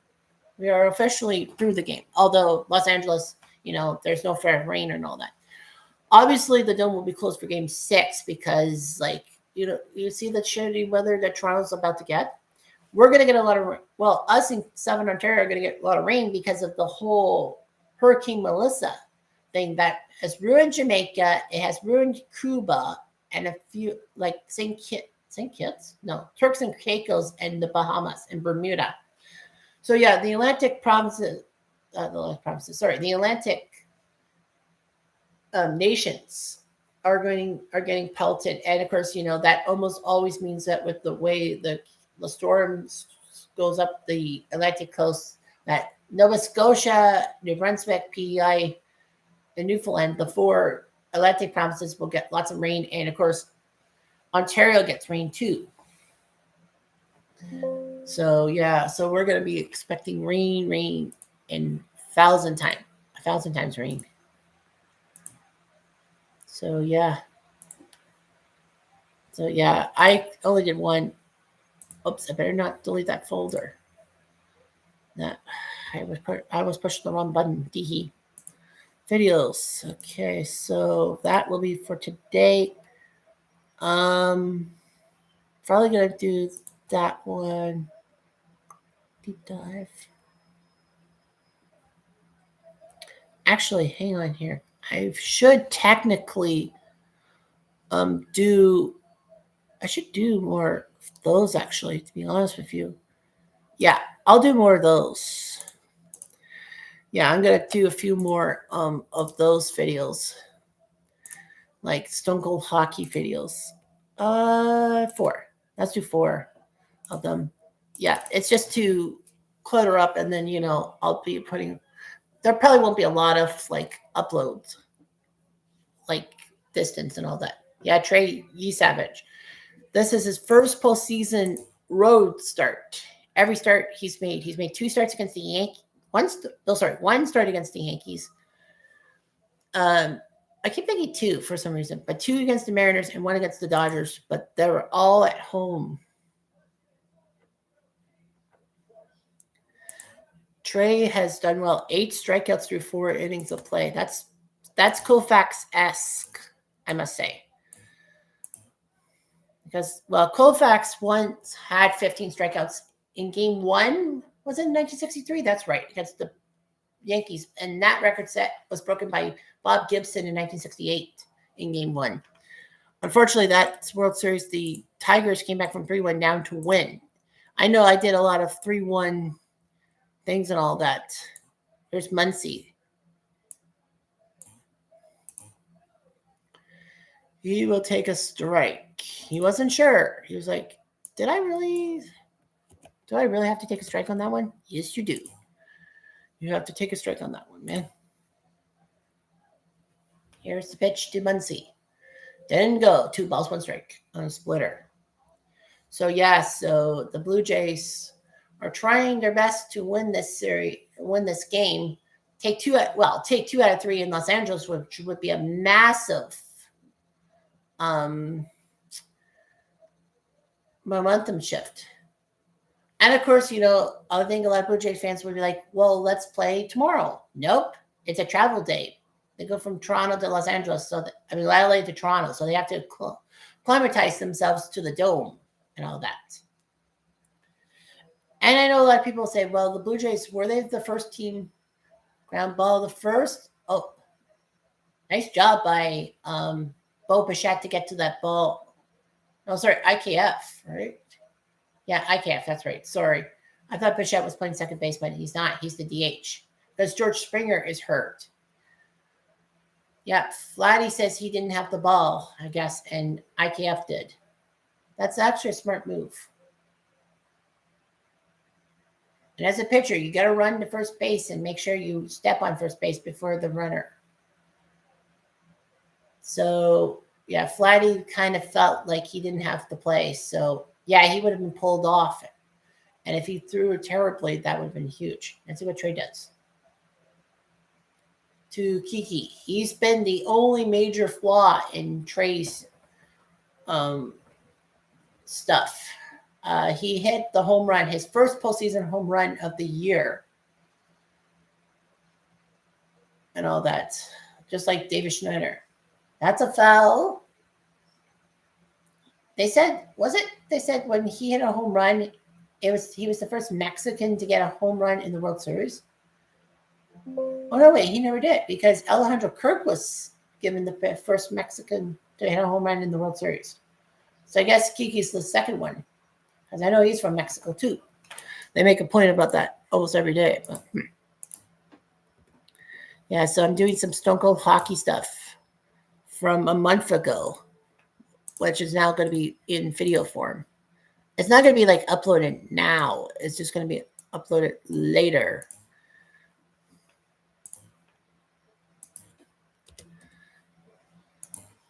Pitch on the way. Swing and a miss. Goodbye. That's a strikeout. That's number 9 for Trey. So if he could just play like he does now, maybe 1 or 2 more innings, we should be okay to take this one.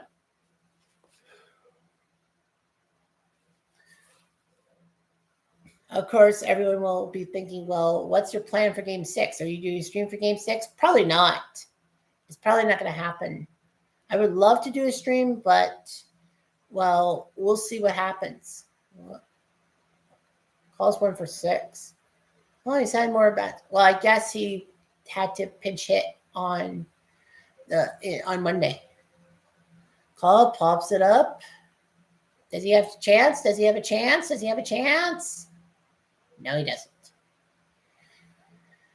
Oh, boy, oh, boy, oh, boy. No. And Ohtani-san is on deck. So you got to get called out.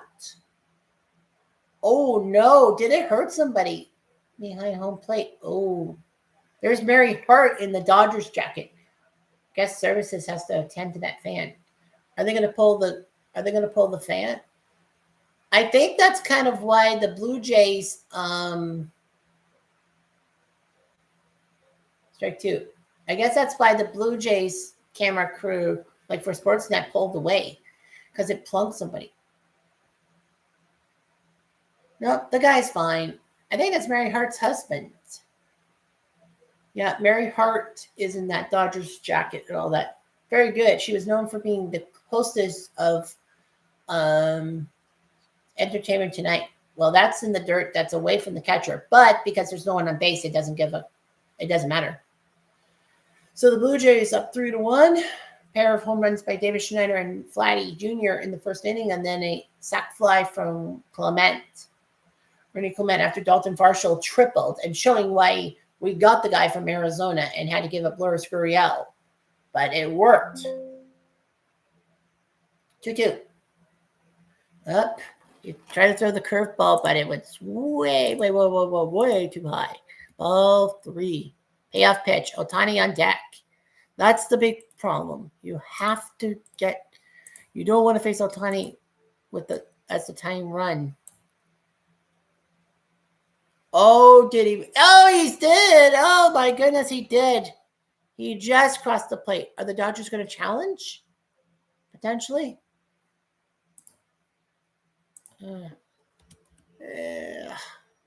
Nope, apparently not. Maybe not. Okay, so now I've got to take my attention back to the NHL. So back to the Leaf game. 5-1, Blue Jackets are winning. Tavares on the ice for a power play. So that's going to be big. Because now we'll see if Tavares gets the chance. Shoots, skill, off the post. Darn. He had the puck. I thought he scored. I thought Riley scored. Yikes. He hit the post. And is there another penalty on this? Is someone going to the box? No, they said that. Are they yelling that they thought the puck went in? No, it hit the post. It hit the post. Yeah, and I think Matthews is going to get penalized for holding or something. Yeah, that fan was, yay, yep, slashing. Yep, that kills the power play, and that kills Tavares' chances at number 500 for the time being. Red play. So, yeah, Soldiers doing his stuff. It's 4-on-4. So, let's see if the Leafs can score here. Bobby McMahon trying to get something going for the Leafies in front. Is that Tavares? That is Tavares. 91. It's Tavares. Everyone in Columbus knows he's aiming for number 500. I mean, it would be good for him to get 500 and then just get it. All that. Yeah. Tavares was trying to get number 500 against the Flames, which would have been only the second time or third time?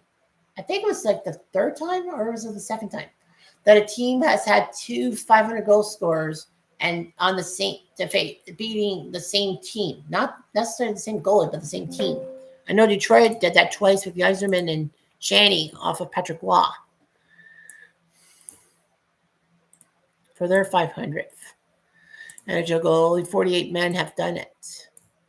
I don't know who's next in line in the NHL and all that. Tavares is next. I feel like Crosby's next in line. I'll have to go to Quant Hockey and do some stat work.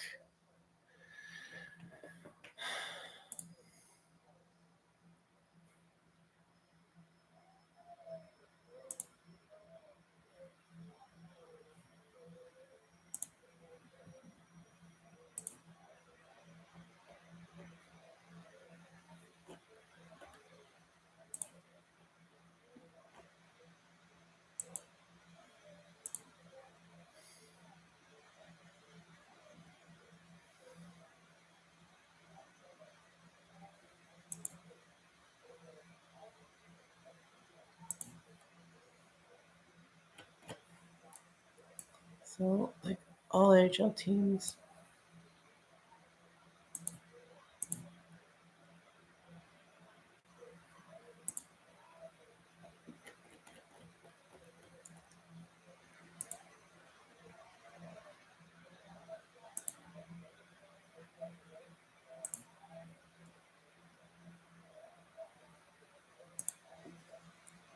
Yeah, goal scoring. Yeah.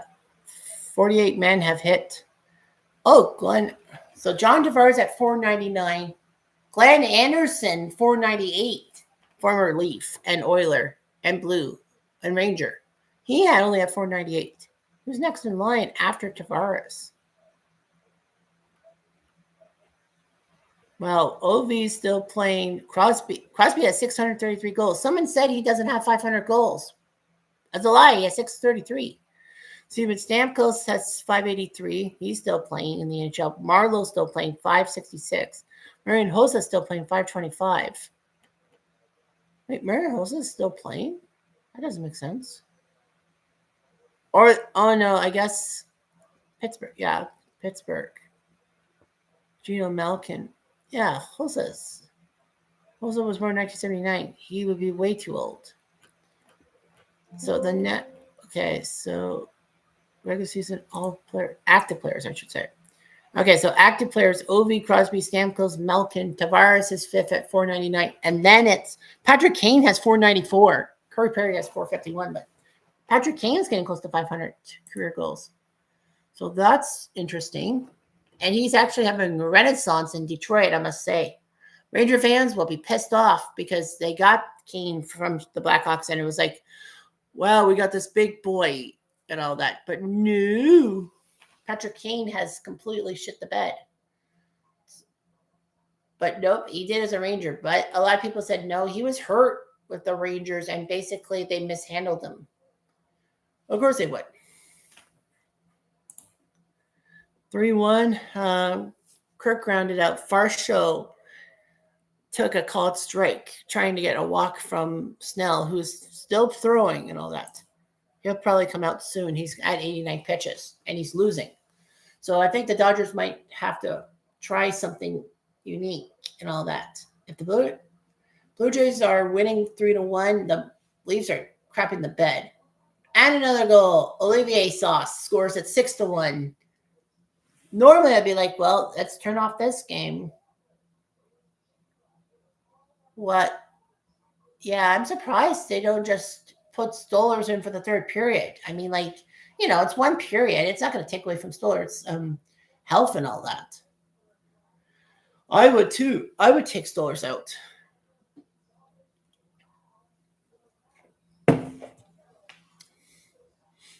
Nice pass from Coyle to Olivier, and boom. Well, that's why Kaden Primo sucks. He's a former Montreal goalie. Yeah, as I said, the only reason I'm watching this game in the first place is to see if Tavares can get to 500. If Tavares had scored yesterday, it'd be like, okay, well, no need to watch this game. But now I probably have to watch Leafs Flyers on Saturday to see if he can get number 500.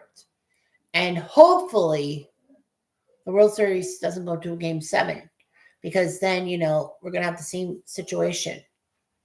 It would be creepy to see if Tavares does get 500 on the same day as the Blue Jays Dodgers game 7, if there's a game 7. So yeah, this is getting 3-1. Farshow lined out on a 3-2 pitch, and Clement grounds out. So 3 up, 3 down. Blue Jays up 3-1. So Ohtani, Smith, and Betts coming up to play. Only 2 hits. Kiki with the home run, and Teoscar with the looping single that we tried to knock down. All right. So, yeah, I've got a lot of things going. All that. Delete.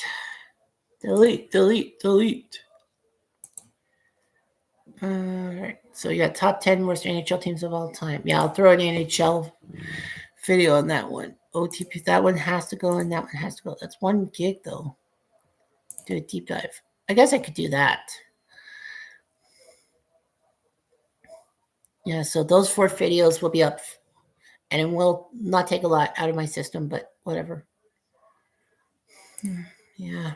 So it's just nerve-wracking, all that. Oh, man. I'll be right back. I've got to take it. You know what?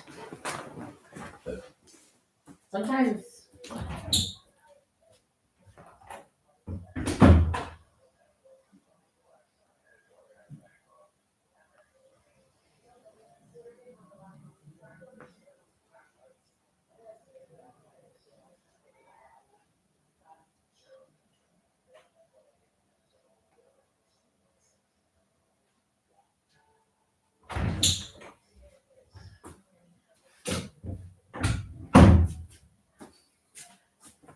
All right. So, yeah.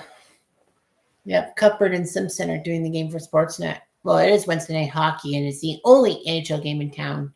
Everyone played yesterday, 16 games. Just going to give you the scores from yesterday.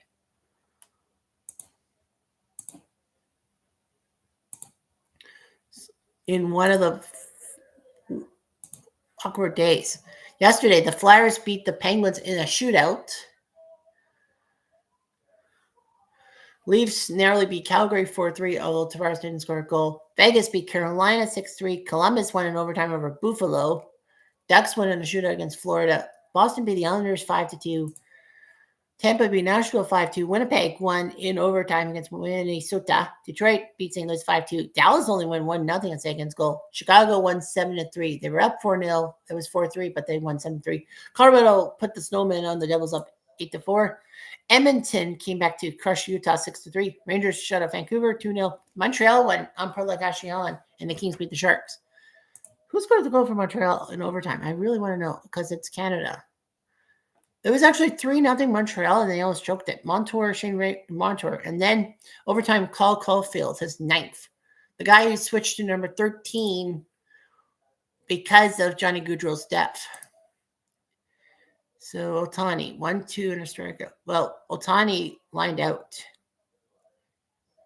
Yep, so Ohtani hits it to Barger, who makes the catch, and now Smith has to come to the plate. I think they're discussing or something because Trey's throwing a lot of pitches, 5 1/3. There's Will Smith. Okay. So Smith is at the plate. Bottom of the sixth in Los Angeles. Blue Jays up 3-1. Yep. 3 innings for every hour. So yeah, that averages that the law of averages are evening out somewhat. Yeah, so there won't be a lot of down uploads tonight. There'll be 4 of them, but yeah, I've been neglecting a lot of things like the NHL simulation series. Well, I mean, come on, it's the World Series. There would be a lot more of that shenanigans if yeah, Tim Hortons hockey cards. I have 4 packs. Like I think I'm gonna treat myself to a ice cap tomorrow. I have money for ice cap. Ice cap and cards. Or just use my bank card. But yeah, I'll probably just use the money for ice cap and all that. See what that does. Yeah, the Leafs are getting their asses whipped. And Will Smith strikes out. So that's 11 for Trey. He's getting up there in pitches 2 in a sense. A foul ball by Mookie, who's trying to avoid the hat trick. The bad hat trick and striking out 3 times. Every Dodger has struck out once. Now that Ohtani, who was the last guy? I guess Call was the last guy to strike out. Man, he struck out everybody. So 0-2 coming up. Yeah, so Trey could go only so far, and then you got to probably put Basset Hound in there.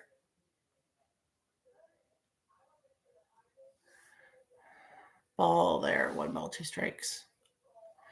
Well, if Trey can just do something here to stop it in any shape or form, ball 2, trying to get him to swing at the slider, but Mookie is not going to be fooled. You're going to probably have to go somewhere on him.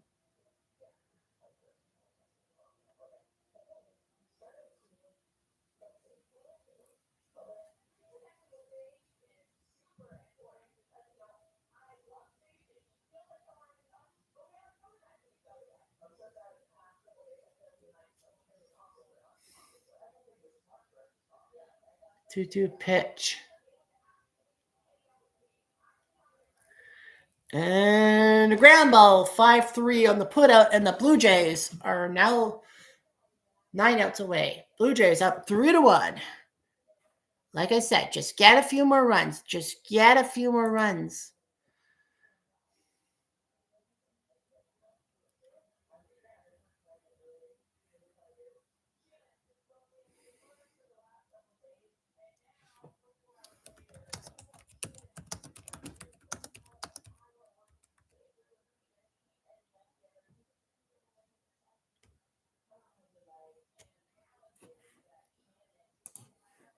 So yeah, Blue Jays are up 3-1, headed to the 7th. And it looks like Tavares is not going to get number 500. So that's kind of a wasted day in a sense. Yeah. So the Blue Jays are 9 outs away. So it's 3-1. So yeah. Surprised how much the Blue Jays have been on the Dodgers. Like, let's see. They scored the 5th run. They tied it in the 7th. And then they went through 10 scoreless innings before Freeman got them. I think there were no outs when Freeman hit the home run, but yeah, 10 innings and all that. So since the 7th inning on Monday, they've scored 3 runs in 19 innings, 4 runs in 25 innings. So that's not Dodger-like, I must say.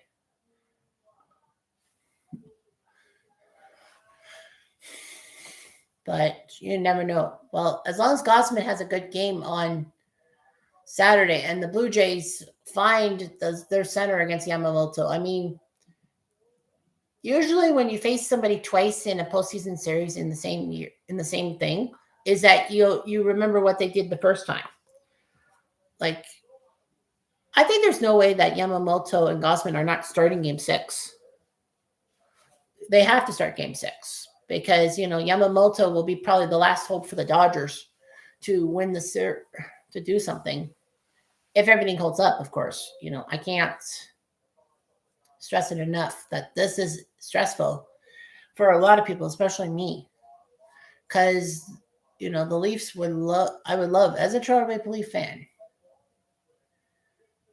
to, well, as a Blue Jays fan, to celebrate a title and all that. Matthews. I mean, to take it to 6 at the very least against the Dodgers is a big win for the Blue Jays because, a lot of people said the Dodgers are not going to lose this World Series. Well, right now, the Blue Jays are handling things quite well, thank you very much, even though they lost in 18 innings on Monday. Yeah, it would have been, I'll be perfectly honest with everyone that, I think if the Jays had won Game 3, they probably would have lost Game 4 to Ohtani 2-2. But, it's 2-2. Like, I had a funny feeling. And we know we're going to be in Toronto for Game 6 on Friday night, no matter what. It's Halloween. The good news in the Halloween sector, except for people like on the West Coast and all that, is that, the sun sets by 6:15. We're going to get trick-or-treaters by 6:15, and then the younger crowd will be probably gone by 8 o'clock. So that's kind of when Game 6 happens and all that. Yeah. I feel so bad for some people, but yeah. The Leafs have got to score. Tavares obviously has to score. Because I would love to see John Tavares. Yeah, Columbus is going to win over Toronto, but I would like to see Tavares get number 500 and at least give me less anxieties and all that headed to Saturday. Nice. Yeah, when Tavares scored number 499 in overtime, it's like 499. I'm like, against the Sabres. I'm like, that's not 500.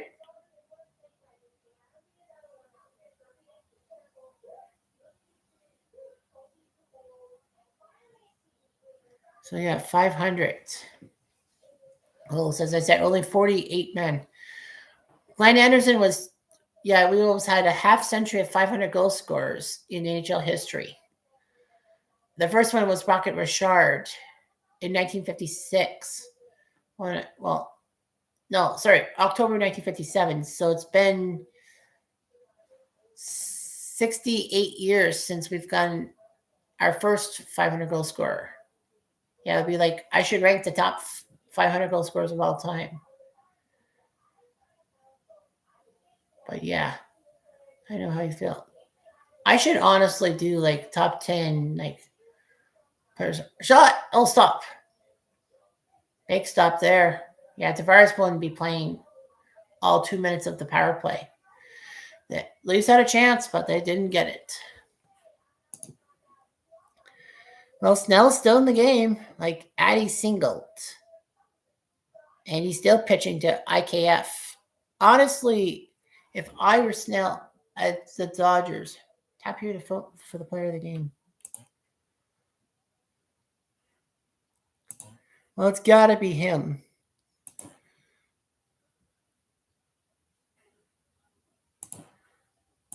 Yeah, he's player of the game. MLB.com says, who's your player of the game? There's only one.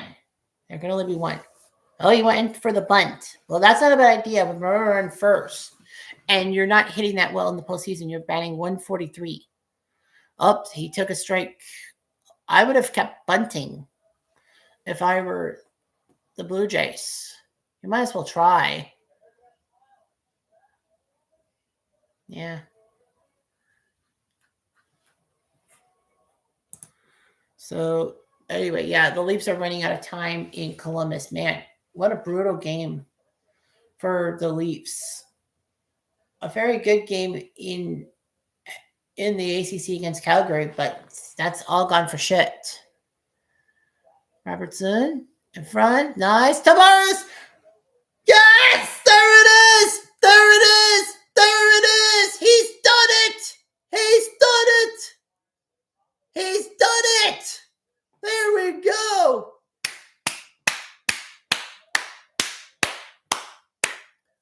Mark the date. October 29th, 2025 at 10:03 p.m. Eastern Standard Time. John Tavares is the 49th man to hit number 500. What a job. And now I got to record it for my buddy. Oh, no. They're going to call it back. Offside. Shit. It's offside. Oh, fuck no. Are they going to call it offside? Watch. Yeah, I think so. I think that's offside. I think Columbus is going to yell at him.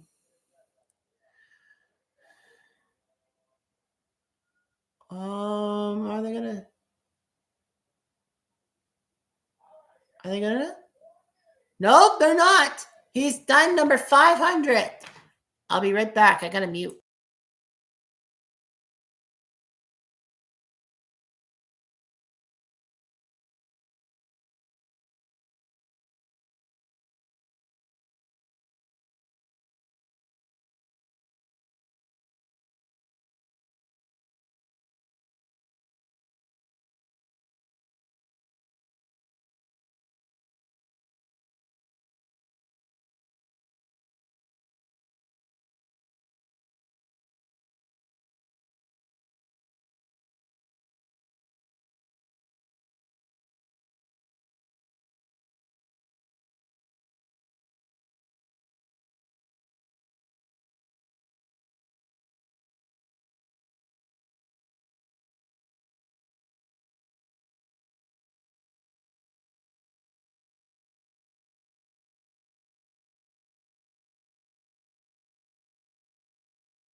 Sorry about that. I had to deafen because I got the thing. So Snell's still pitching. I'm actually shocked. At 108 pitches, I would have yanked him. Especially if I run on second base, but you never know. Yep.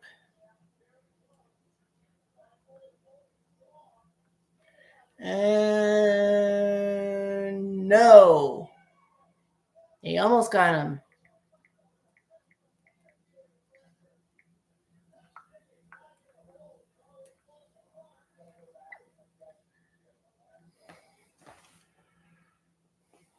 So, yeah. Yep, I'm just sending my 500th. I'm sending Bill that 500th goal. So John Tavares has done it before. Yeah, that. If I were the Dodgers, I'd yank him Snell now because his first and second 110 pitches, and he got the leadoff guy up. I know Schneider's not really the best player in the world. Nope, that's not Dave Roberts. That's the pitching coach, whatever his name is. So, yeah. So, history made for the Leafs, and John Tavares gets number 500.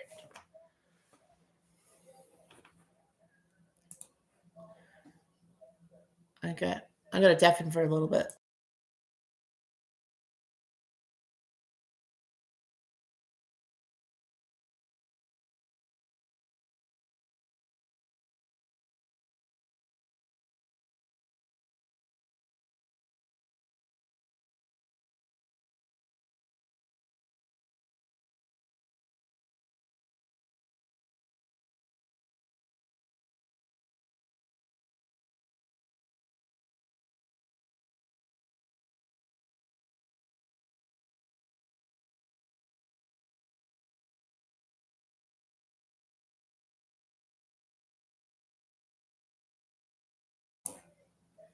Yeah, so good.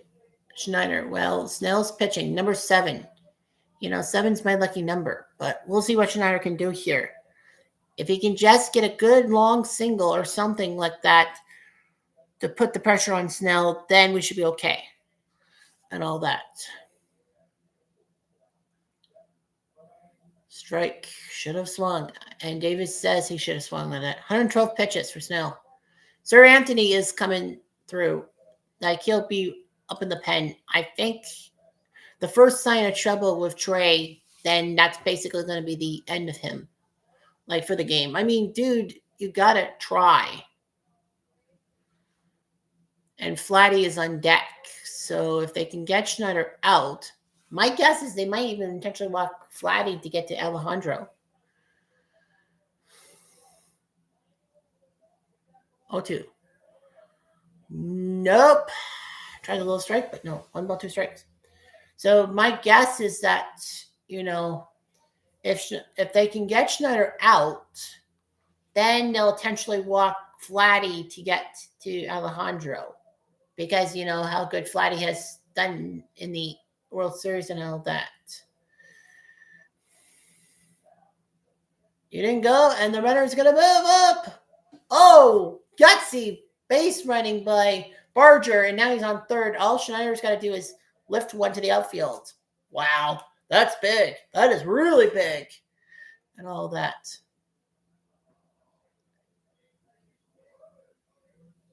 Yeah, what a job by Barger to solve the Honey Barger to solve that. Remember, Barger with that pinch hit grand slam iced game 1. So yeah, he's a hero in Toronto for that. So yeah, we'll see what happens here. 2-2. Didn't go. Ball 3. Schneider is, yeah, still trying to get him on a bad pitch. Yeah, because if Schneider gets on base, then if Schneider walks, then you have nowhere to put Flatty. You have to pitch to him.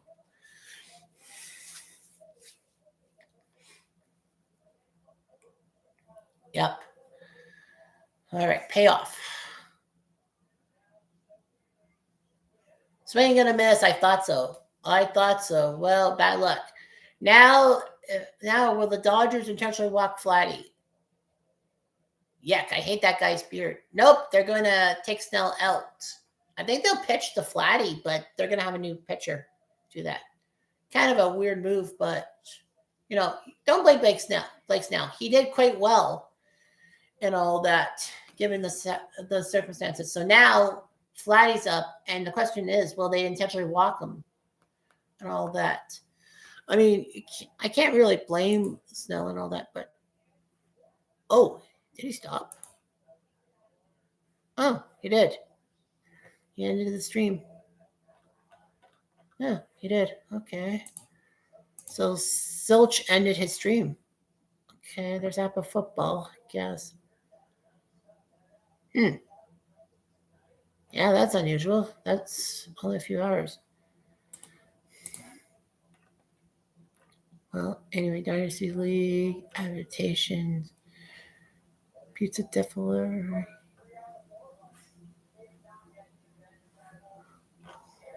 Extra possession. Eagles, Lions, week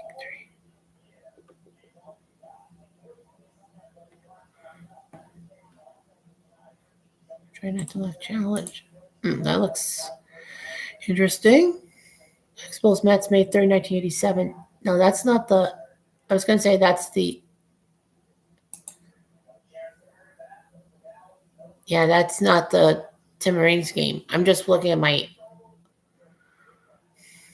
Yeah, 34-13. Yeah, they fired Brian Kelly. It's 20 games above 500 for them.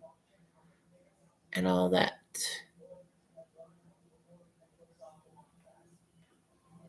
So, Guatemala trying to qualify and failing Pikes Peak.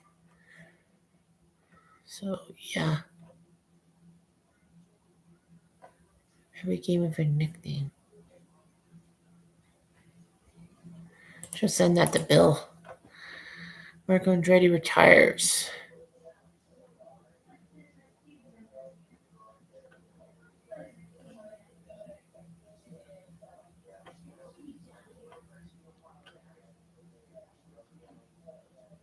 So,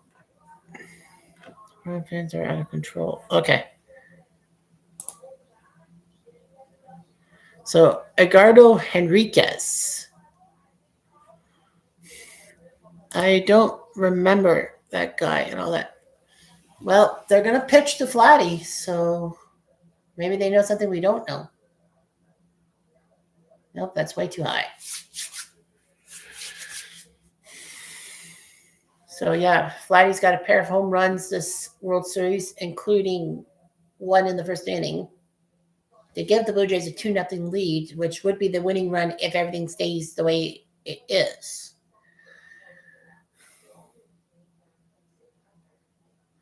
He throws 100. I'm actually surprised they didn't put him for a lot of innings this thing. Yeah, E. Savage is just pacing and all that. Like I said, the first sign of trouble, they'll definitely yank him. Because, you're in the 7th, and it is a 2-run game. So, that's what you have to do. Pitch in the way. No, sir. That's too high. 2-1.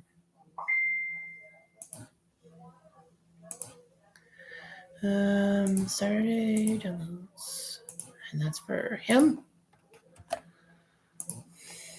don't want to know what Facebook is saying about this.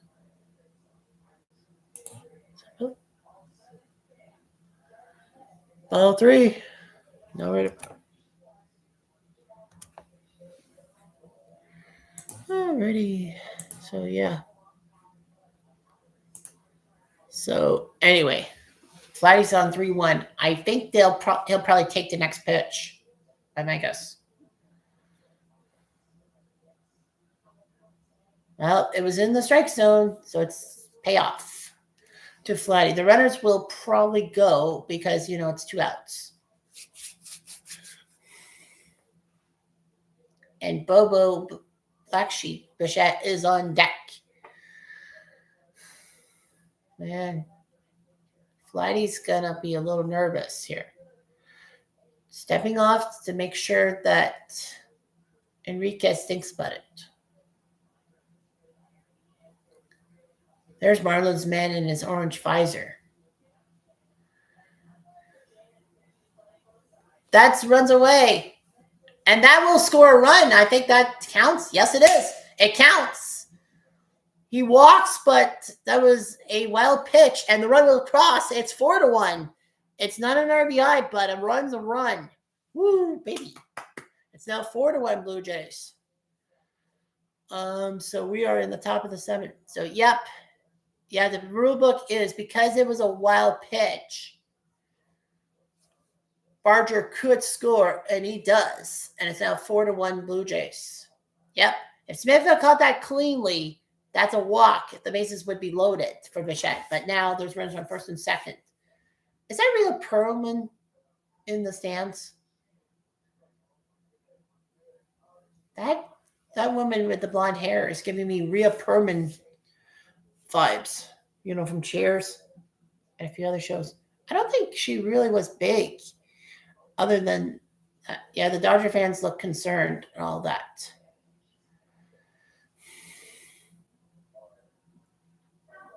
.101 on the gun, but that's way away. He has to be careful because if Smith did not catch that cleanly, we have runners on second and third and 2 outs. But we still have first and second, 2 outs. Jays up 4-1. Nothing's a given, must I say. Here's Bichette. The 1-1 from Enriquez. Wide, ball 2. So Enriquez needs this. Needs to get out of this mess. Well, obviously you know who I'm cheering for. But yeah, 2-1. Oh, gee, I didn't set up the upload thing. Well, we'll find out later. Pitch. Ooh, I hate to say it, but I thought that was strike 2. That was a nice curveball. Is that John Lovitz in that cap?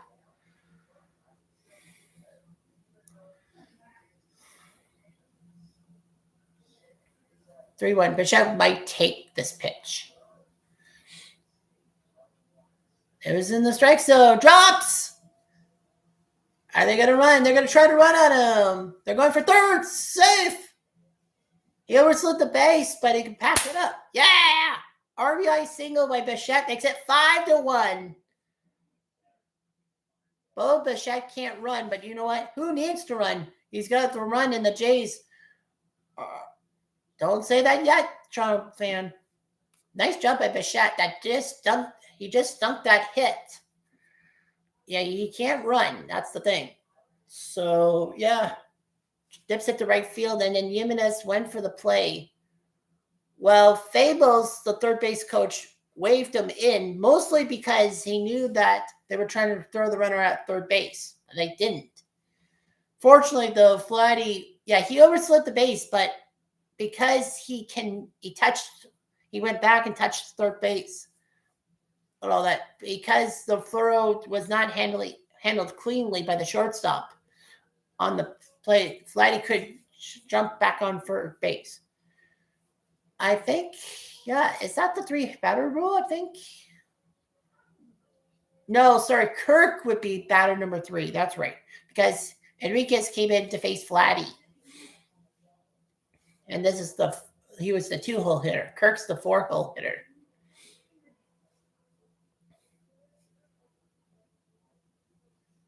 Wow, this umpire really has blown it. That's a curveball, and that was in the zone.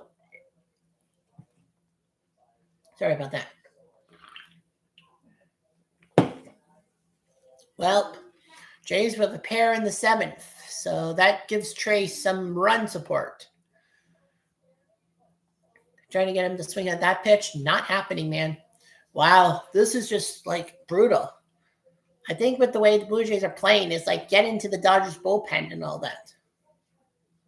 Sad fans for now. I mean, I've seen craptacular finishes done to the Blue Jays before. I'm a Blue Jays fan. 2-0. Ooh, wait. 3 balls, no strikes. Kirk will obviously take the next pitch because it's 3-0. So if it's in the strike zone, who cares? It's strike 1.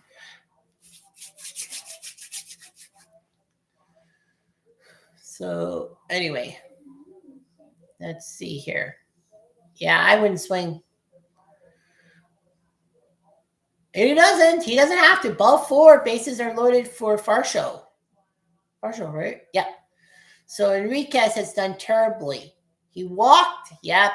3 batters he can be taken out, and they will be taken out. He doesn't get the third out. So he walks Flatty, but then he throws a wild pitch, and the runner crosses the plate. And then Bo Bichette dinks a single, and Jimenez managed to get across the plate. And then he's walked Alejandro, so it's 5-1 Blue Jays.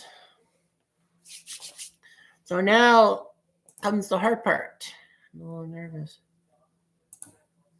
Oh, I have to fart. Sorry, I had to fart.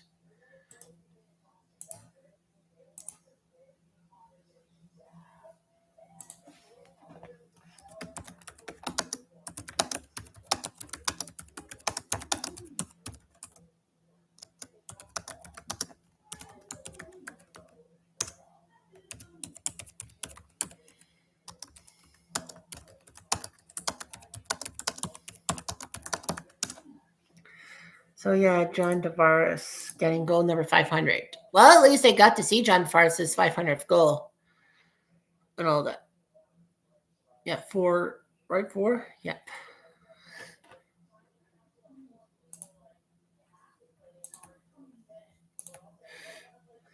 Yeah, my Russian blue is being a brat to my aunt. Well, it's technically her cat in a sense, because Smoke just loves Mick more than me, of course. So yeah, I'm now uploading Stone Cold Hockey 83-84 Oilers Part 3. A Cutter top 10 worst NHL teams of all time. So I go for the hockey team.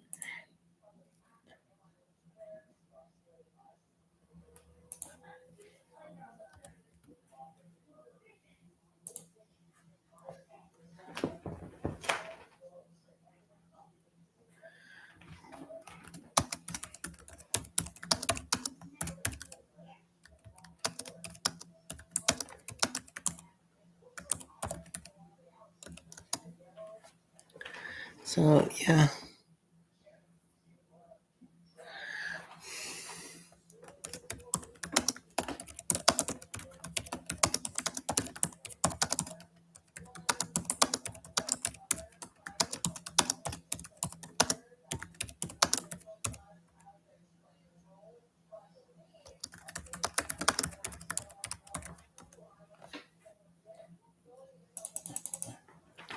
So yeah, so got that one ready to go.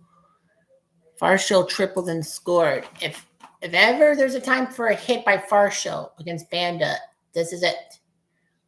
Away by 1.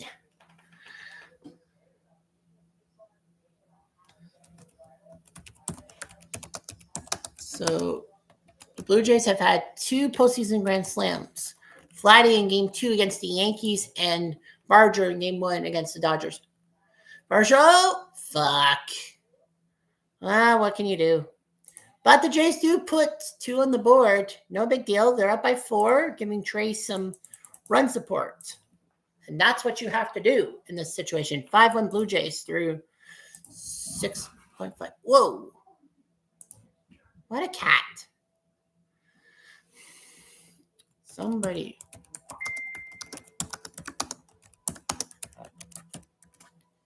So yeah, so OTP's Legends League World Series, it's the A's.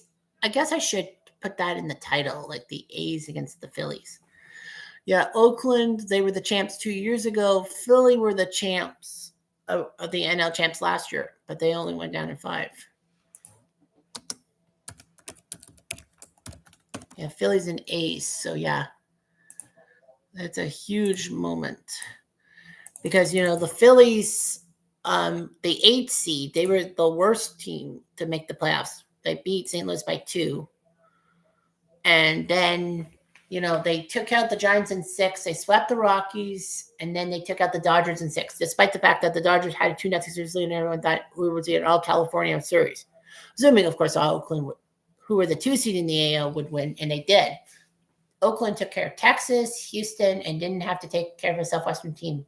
They had to take care of a Midwestern team, the Tigers, and took them out in 6.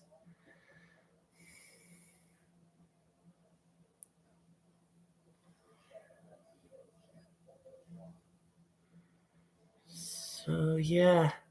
So everyone is just like snake bit and all that. Why won't it let me do live broadcast? I guess for obvious reasons, but yeah. So yeah, it's 5-1 for the team. Oh, I'm gonna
so big strikeout of Freeman, especially Freddie Freeman by trade. That's his 12th of the night. That ties him. That ties his mark against the Yankees. I think so. Or no, Trey had 11 against the Yankees, didn't he? I think he had 12. I felt. One of the Teoscar. Nice strike. Freeman is looking a bit protruded, and why wouldn't he be? Man, if this stays the way it is, our stuff's going to be flying off the shelves at work tomorrow. That's for sure. That's a foul ball, strike two. Yeah, like almost every bar will be probably jammed to the gills and all that. In Canada, much less Ontario, much less like British Columbia or Quebec or even New Brunswick. Chopper, ooh, cheeky hit by Teoscar. It's him and Kiki Hernandez who have gotten those hits. So Teoscar's got a pair of hits. Trey's a little fuming, but that was a topper. I mean, anything could have happened, but yeah. Yeah. Clement could have tried, but then if he fumbled that ball, I mean, you can't blame Trey on that one. Here's Edmund. Right on that corner. So yeah, 3 hits for the Dodgers this game, and all 3 by someone named Hernandez. 2 by Teoscar and 1 by Kiki Hernandez. Teoscar is trying to trash talk Vladdy. 0-1. Swing and a miss, strike 2. That was a strike. P. Walker is looking at the bullpen situation. Fluharty, a lefty, and Sir Anthony, a righty. Well, P. Walker is probably going to look at it this way. Well, it's 5-1 for the Blue Jays. He is getting to pitch number 100 now. 0-2. Nope. Try to get another strikeout, but no. That's pitch number 100 from Trey. I wonder if they will let Trey like pitch past Edman and all that. If they get a double play, that will work. And then that's probably going to be his last batter. Yeah, he's at triple digits now. Trying to get that strikeout, but no. Yep. Keeps bouncing those balls, trying to get Edman to whiff. So, I mean, it's not a bad idea. Like, try to get him to chase something that he should not be chasing. And that's cars. Oof. 3 straight balls to him. He had 0-2 on Edman. I think if he doesn't get Edman, that's going to be the end of him. I gotta remember. Yeah, Muncy's on deck. I was going to say, well, who's 7? Oh, yeah, that's Muncy. Muncy will be on deck. Will be at the plate. And I think you'll probably go with Sir Anthony. Oh, he fouled it off. Nuts. I thought it was like, strike 3. Nuts. He fouled it. That would have been amazing. Yeah. Yeah, 17 strikeout. Yeah, Trace wants a new baseball. So he's gotten 19 outs, and 12 of them have been by the whip, by the K. So that's actually more than 50%. That's pretty good.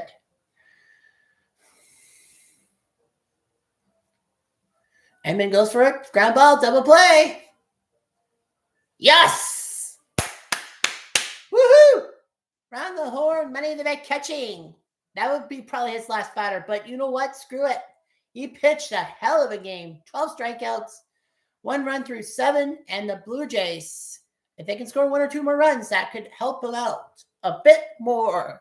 Wow, what an effort from this guy. And we were all worried about him pitching in the postseason.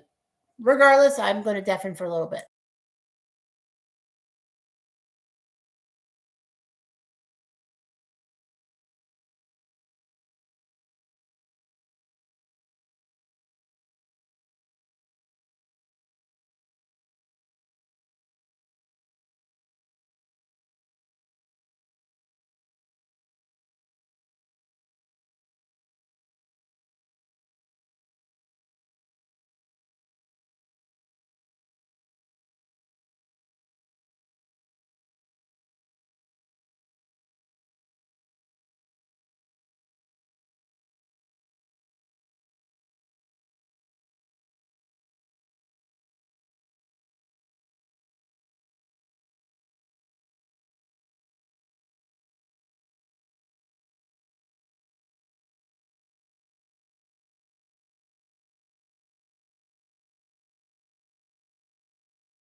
Yeah, Trey's getting the high fives.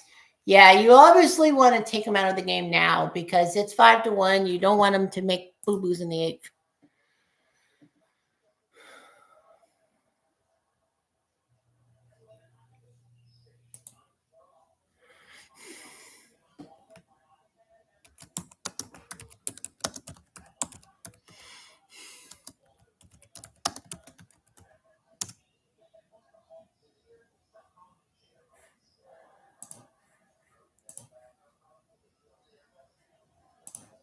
Everything is public. Okay. Sounds great.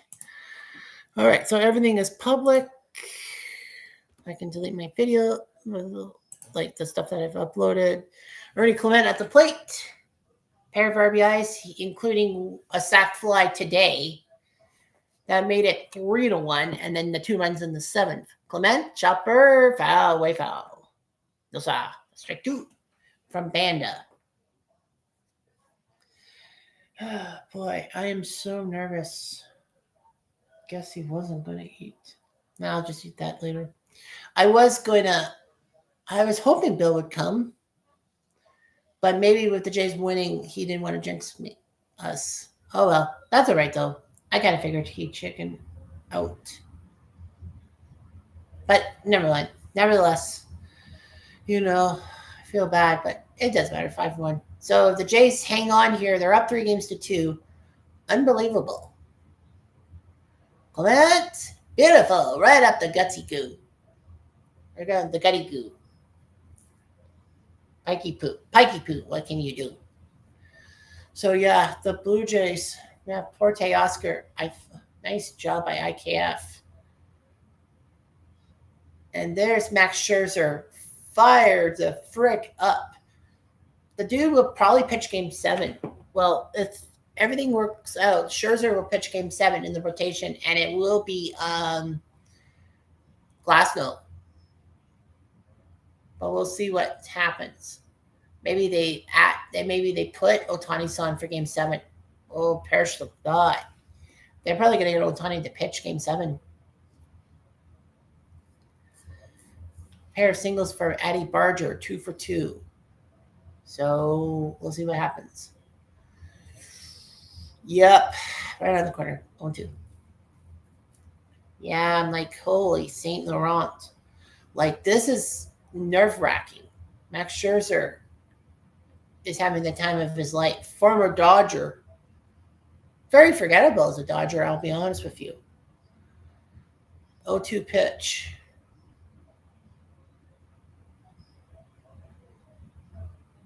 Yeah, I don't think Max Scherzer really had much of a career with the Dodgers.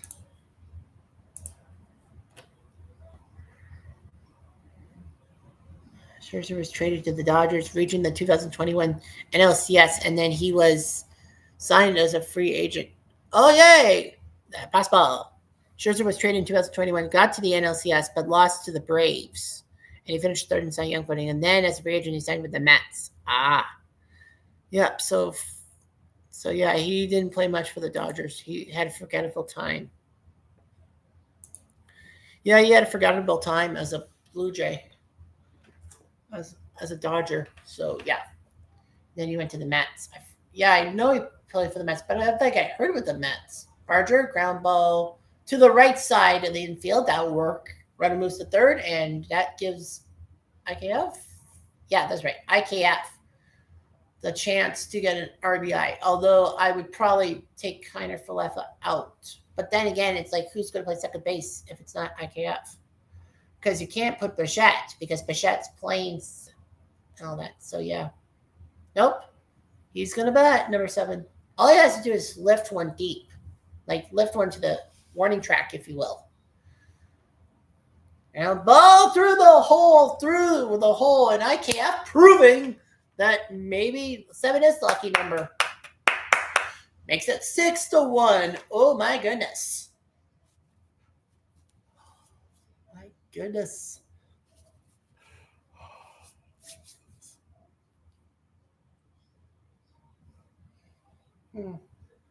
Yeah. Perfectly placed right through the hole. Wow. And I thought the Jays were dead in the water after losing that game in 18 innings. Well, they're proving me wrong every freaking time. Jimenez swings it, fouls it. Yeah, one more run. IKF would have had a steal. Actually, no, they were prepared for the steal. So the Gem does his job. 1 strike, 1 out. So if the Blue Jays hang on here, we got 3-2, but the anxiety levels will have to wait 2 days because Thursday is a travel day. Fly ball on the left, looks catchable, is catchable. 2 down. No big deal. Back to the top of the order for Straw. Oh, Straw's coming in. Did he come in as a defensive replacement or something? Yeah, or something. Yeah, but Straw's now at the plate. Yeah, I think he came in as a defensive replacement for, or they basically put him on the on deck circle for Davis Schneider. So Turkey and the Straw is going to come in.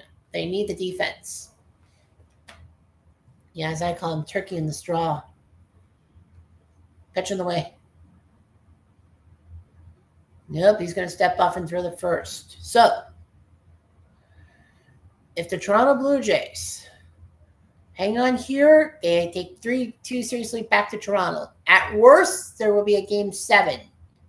I have a funny feeling Ohtani-san will probably pitch game 7, and the Blue Jays will counter with Scherzer.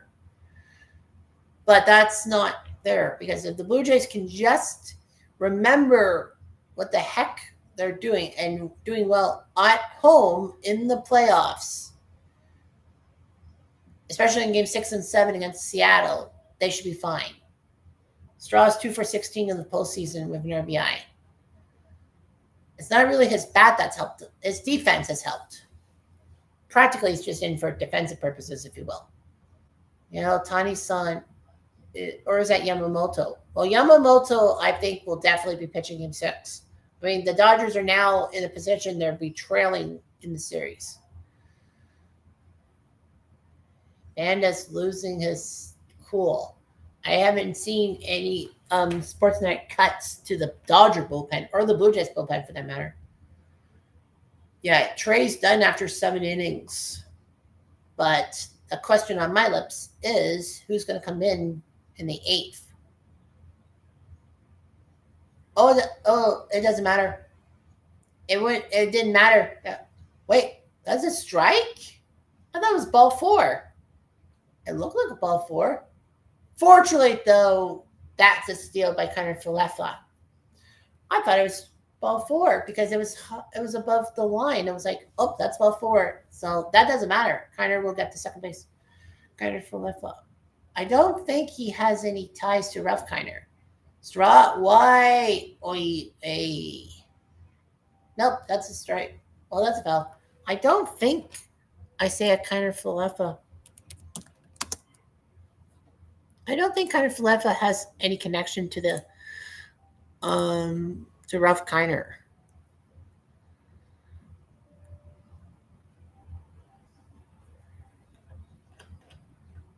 Samoan descent. Oh, through his mother's lineage, Kiner Falefa is the second cousin twice removed of Ralph Kiner. So he does have a connection to Kiner. Straw will fly out because, and a pop-up to first. Freeman makes the catch. Jace add one more. It's now 6-1 for the Blue Jays. Time to deafen.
Well, Sir Anthony Dominguez is up.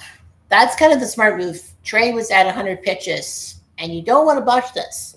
You can't botch this. Whoa.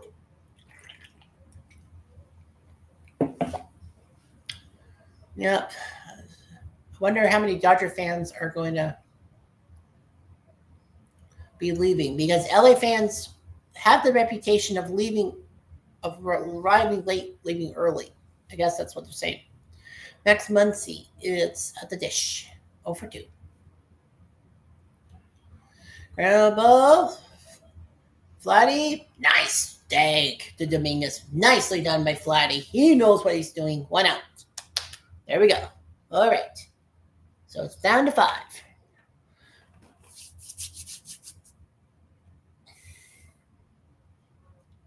Yeah, 3-2 series lead. Well, I know for sure that the Raptors had a 3-2 series lead, but won game 6. The Leafs, when they were at 3-2. Wait, the Leafs, were they up 3-2 or no? No, the Leafs were up 3-2. No, sorry. The Panthers won 3 straight. Right? Nah, frick. I don't think so. I don't think the Leafs were up 3-2 on the Panthers. I think it was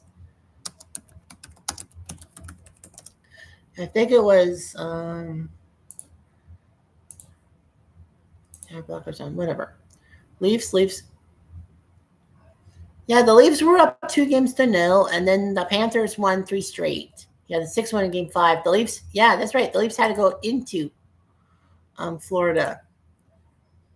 Yeah, the Leafs had to go to Florida and win game 6. Swing and a miss, strike 3. Nice job getting Kiki. Not getting Kiki with it. So it's 6-1 Blue Jays. 4 outs to go.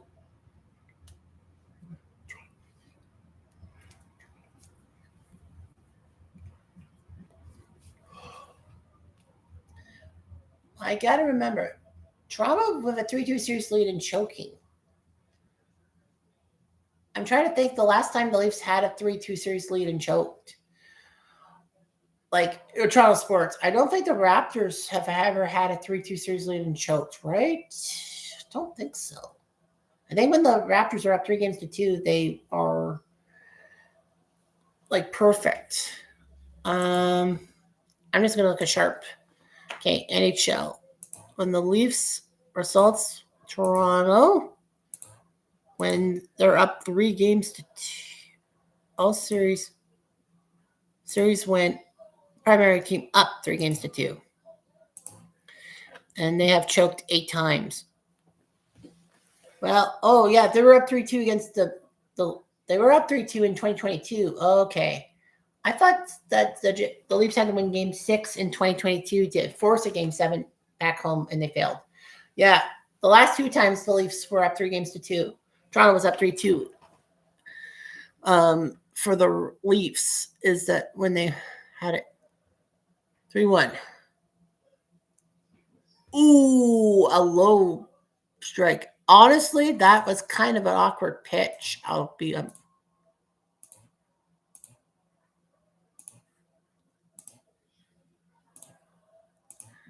Raptors are 8-1.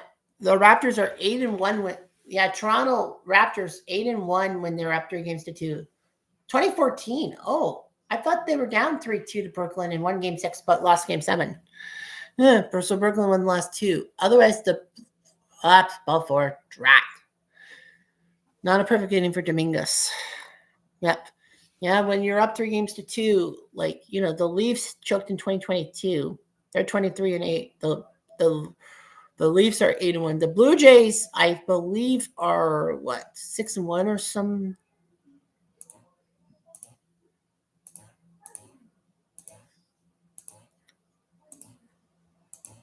Five and 1. Yeah, Kansas City screwed us at 85. The Blue Jays have had 5 straight. When they're up 3-2, they have finished the job. They've won that series in 5. Well, they've won in 6 technically because, as I said, the Blue Jays only had 2 game 7s in their history against the Royals in 85 and against the Mariners this year. And of course, the Mariners were up 3-2. So the Blue Jays have numbers on their side. And the city of Toronto, in a sense, has history on their side. Ohtani's 0 for 3, which is unusual. A ground out, strikeout, a line out. If he flies out, that's the grand slam of outs, of the ways to be out. Oh, right to Vladdy. Stomps on first base. Beautiful. Vladdy with the perfect defensive play. And now the Jays are now 3 outs away from forcing the issue. Now I've got a deafen. I'll be back.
Strong.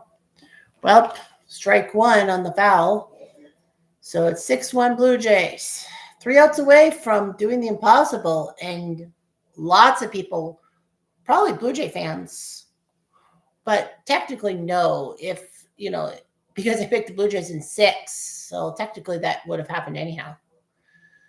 Vladdy fouls it off, trying to try, pun intended, I guess, to do something here.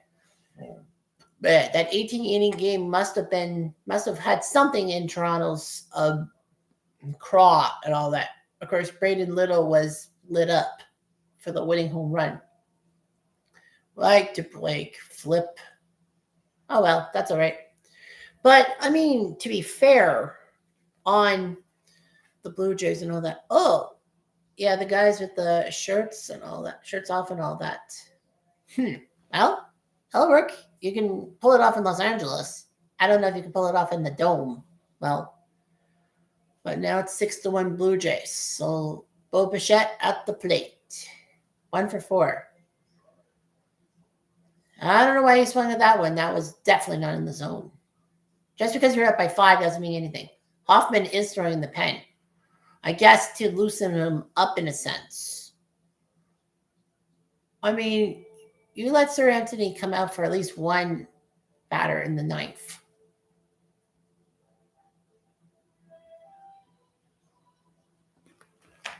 Because you might as well. You might as well. Like, what do you have to lose? Sir Anthony gets in trouble with that one batter, then you put Hoffman in. Although Hoffman probably will come in if there's a save. More than likely, that's the best chance because he is our closer. So yeah, Bo Bichette, 5 for 15, 3 RBIs. Didn't play in the postseason until this year.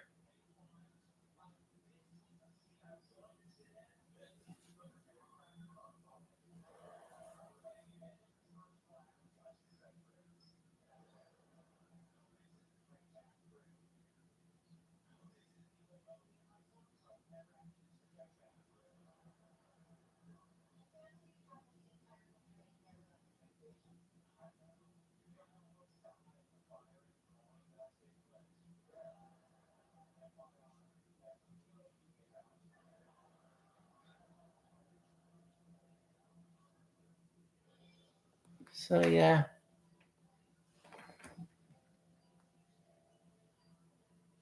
So anyway, 2-2 pitch. Fouls it off. Yeah, Marlins man is still sitting in the stands. So yeah, the 3-hour rule. Well, I mean, that's all right. 6-1 Blue Jays.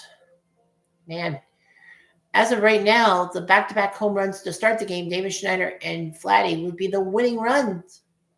Bichette, Chopper, he doesn't run well. They can take their sweet time. 2 down. I mean, come on. Bo Bichette's done well. I mean, the dude freaking has that leg injury, and he's playing the World Series, and he has been timely hitting. Got some timely hitting. Now the question is, will Springer be okay or not? That well, there's Springer now. Kirk.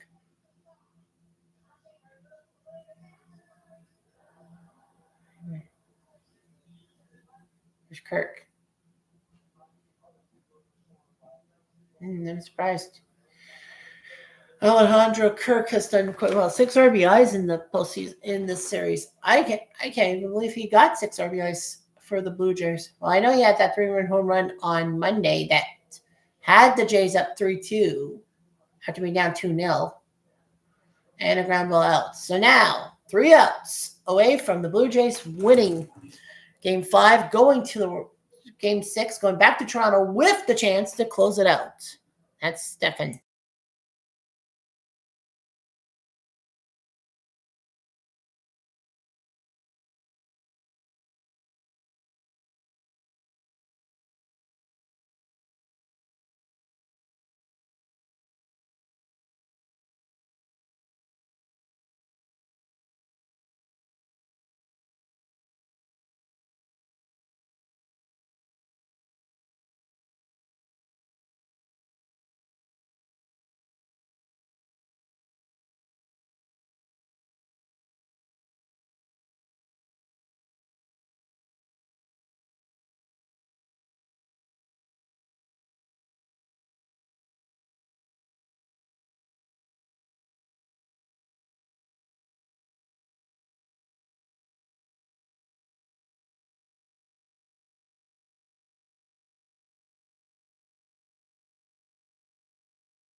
Wow.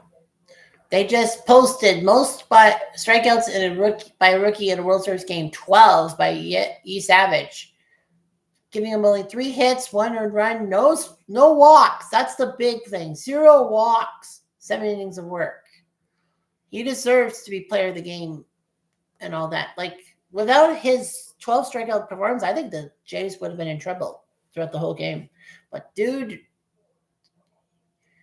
he had nerves of fucking steel. Hoffman is in. It's not a safe situation.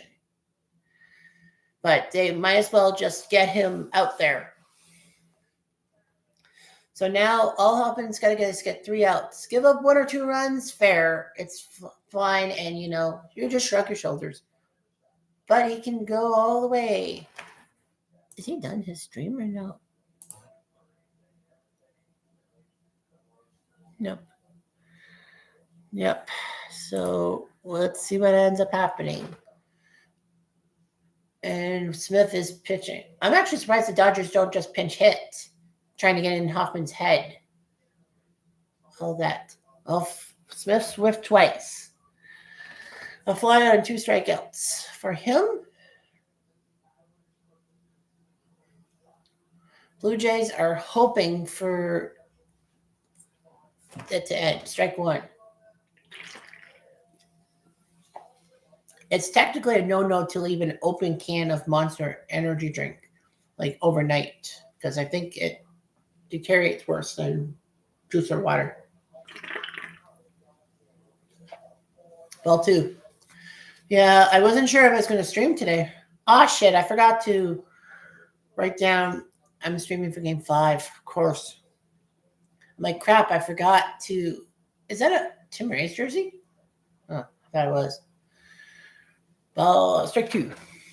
I was about to say, fuck, I should have told everyone I was streaming through Game 5. I probably would have gotten 2 or 3 people. All that. Not too many comments. Martin and Cleve Baseball Fan have been the only ones to comment today. Where's Silch when you need him?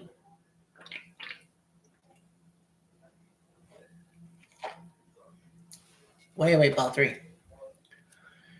But yeah. Yeah, okay, so I have 30 cards.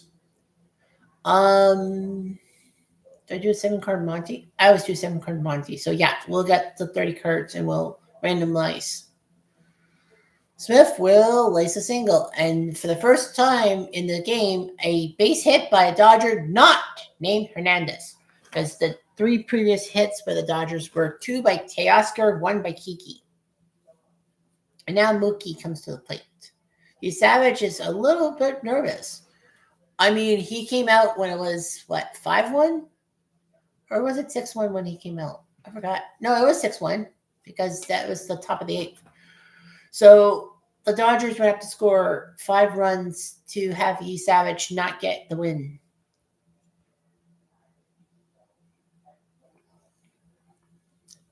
Right.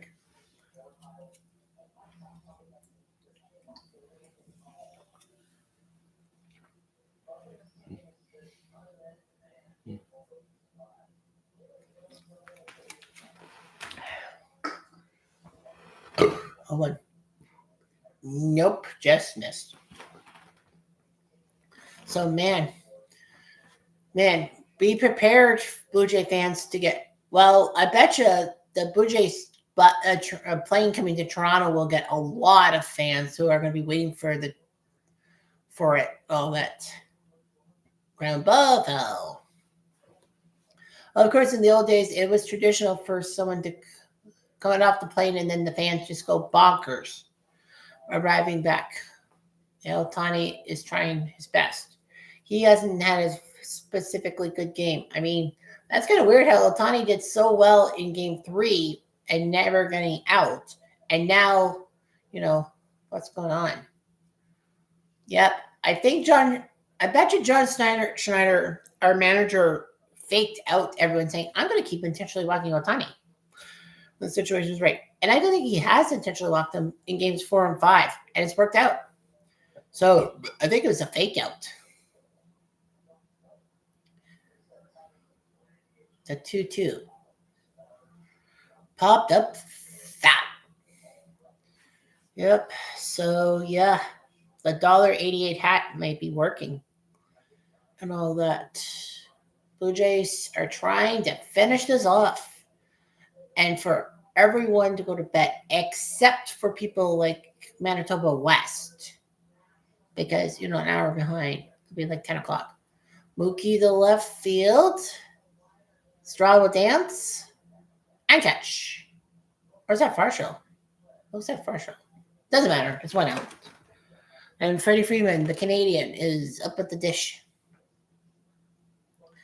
Yeah, the Jays players are laughing. You gotta get loose, foot loose. Man, I wonder how much Blue Jays merchandise will be moving in the next 2 days. Not really at J Shop, but at all the Canadian Tires coast to coast. Like, they have to be moving like so fast and all that. Like, we had what? We actually had like 10 T-shirts come in on Tuesday, and we sold all but 3, and then we added 10 more shirts. Those will be gone for sure tomorrow morning because you'll do your online orders for Blue Jays gear. What a pitch. Way off. I'll do. So, yeah. So, yes, I will pull some basketball cards at the end of the stream, of course, because why not? I'm not conceding anything yet because you never know what could happen in baseball. Jays did blow the 6-1 lead in Game 3 against the Yankees, so I can't take anything for granted. That should be pretty much a life lesson. Don't take anything for granted. So, yeah. Toronto went up 3-2 in any series. Well, they weren't against the Mariners because the Mariners won Game 5 to go up 3-2. The Blue Jays have won 5 in a row in that situation. Well, none of them went to Game 7. So, in essence, you finish off in 6 because you don't want to go to Game 7 and go home. You're up 3-2 and choke and lose in Game 7. Swing and a miss. Goodbye. 1 more to go. Man, oh man, this is just amazing. 1 more out. And the Blue Jays come home up 3-2. Well, Teoscar is coming up. He's the big hit man for the for the Dodgers. 2 hits today. This is going to be amazing. Pitch in the way. Styrayuk. Teoscar's got a pair of hits. He is batting .333 in the series. I think he's got the best batting average. Well, Ohtani kind of too, but Ohtani has had a couple bad games and all that. The 0-1 pitch. Strike. That's 2 strikes. 1 more to go. This could be it. This could be it.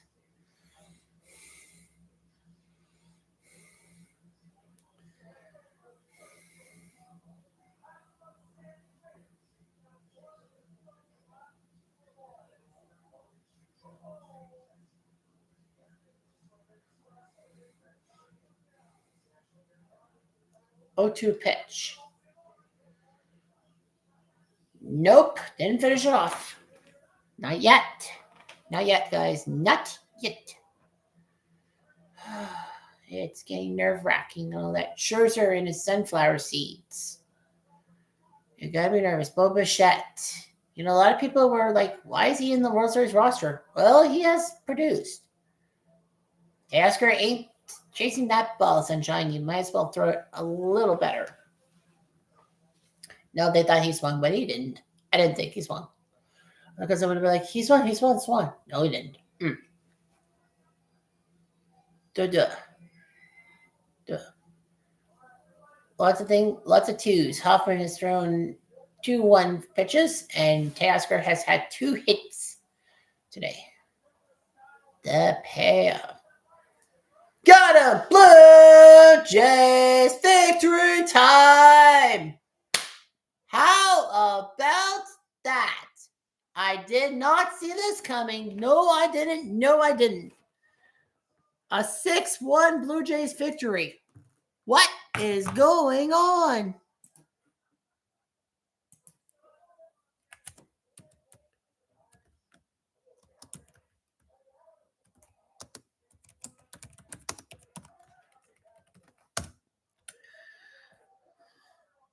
So, yeah. So, wow. I'm just stunned. The Blue Jays are now up 3-2. I did not see that coming. Well, actually, kind of. I would have had to if I said the Jays in 6. Right. All right. So, gonna unpack some cards. I want to get fast because I gotta finish off Song Pop. Yeah, the 30 cards are just like randomized and all that. John Ross. All right. I know I don't have anyone in my chat and all that, but I'll give you the 7 cards because you're gonna probably watch it the rest of the way. I don't know what you do. All right. First card is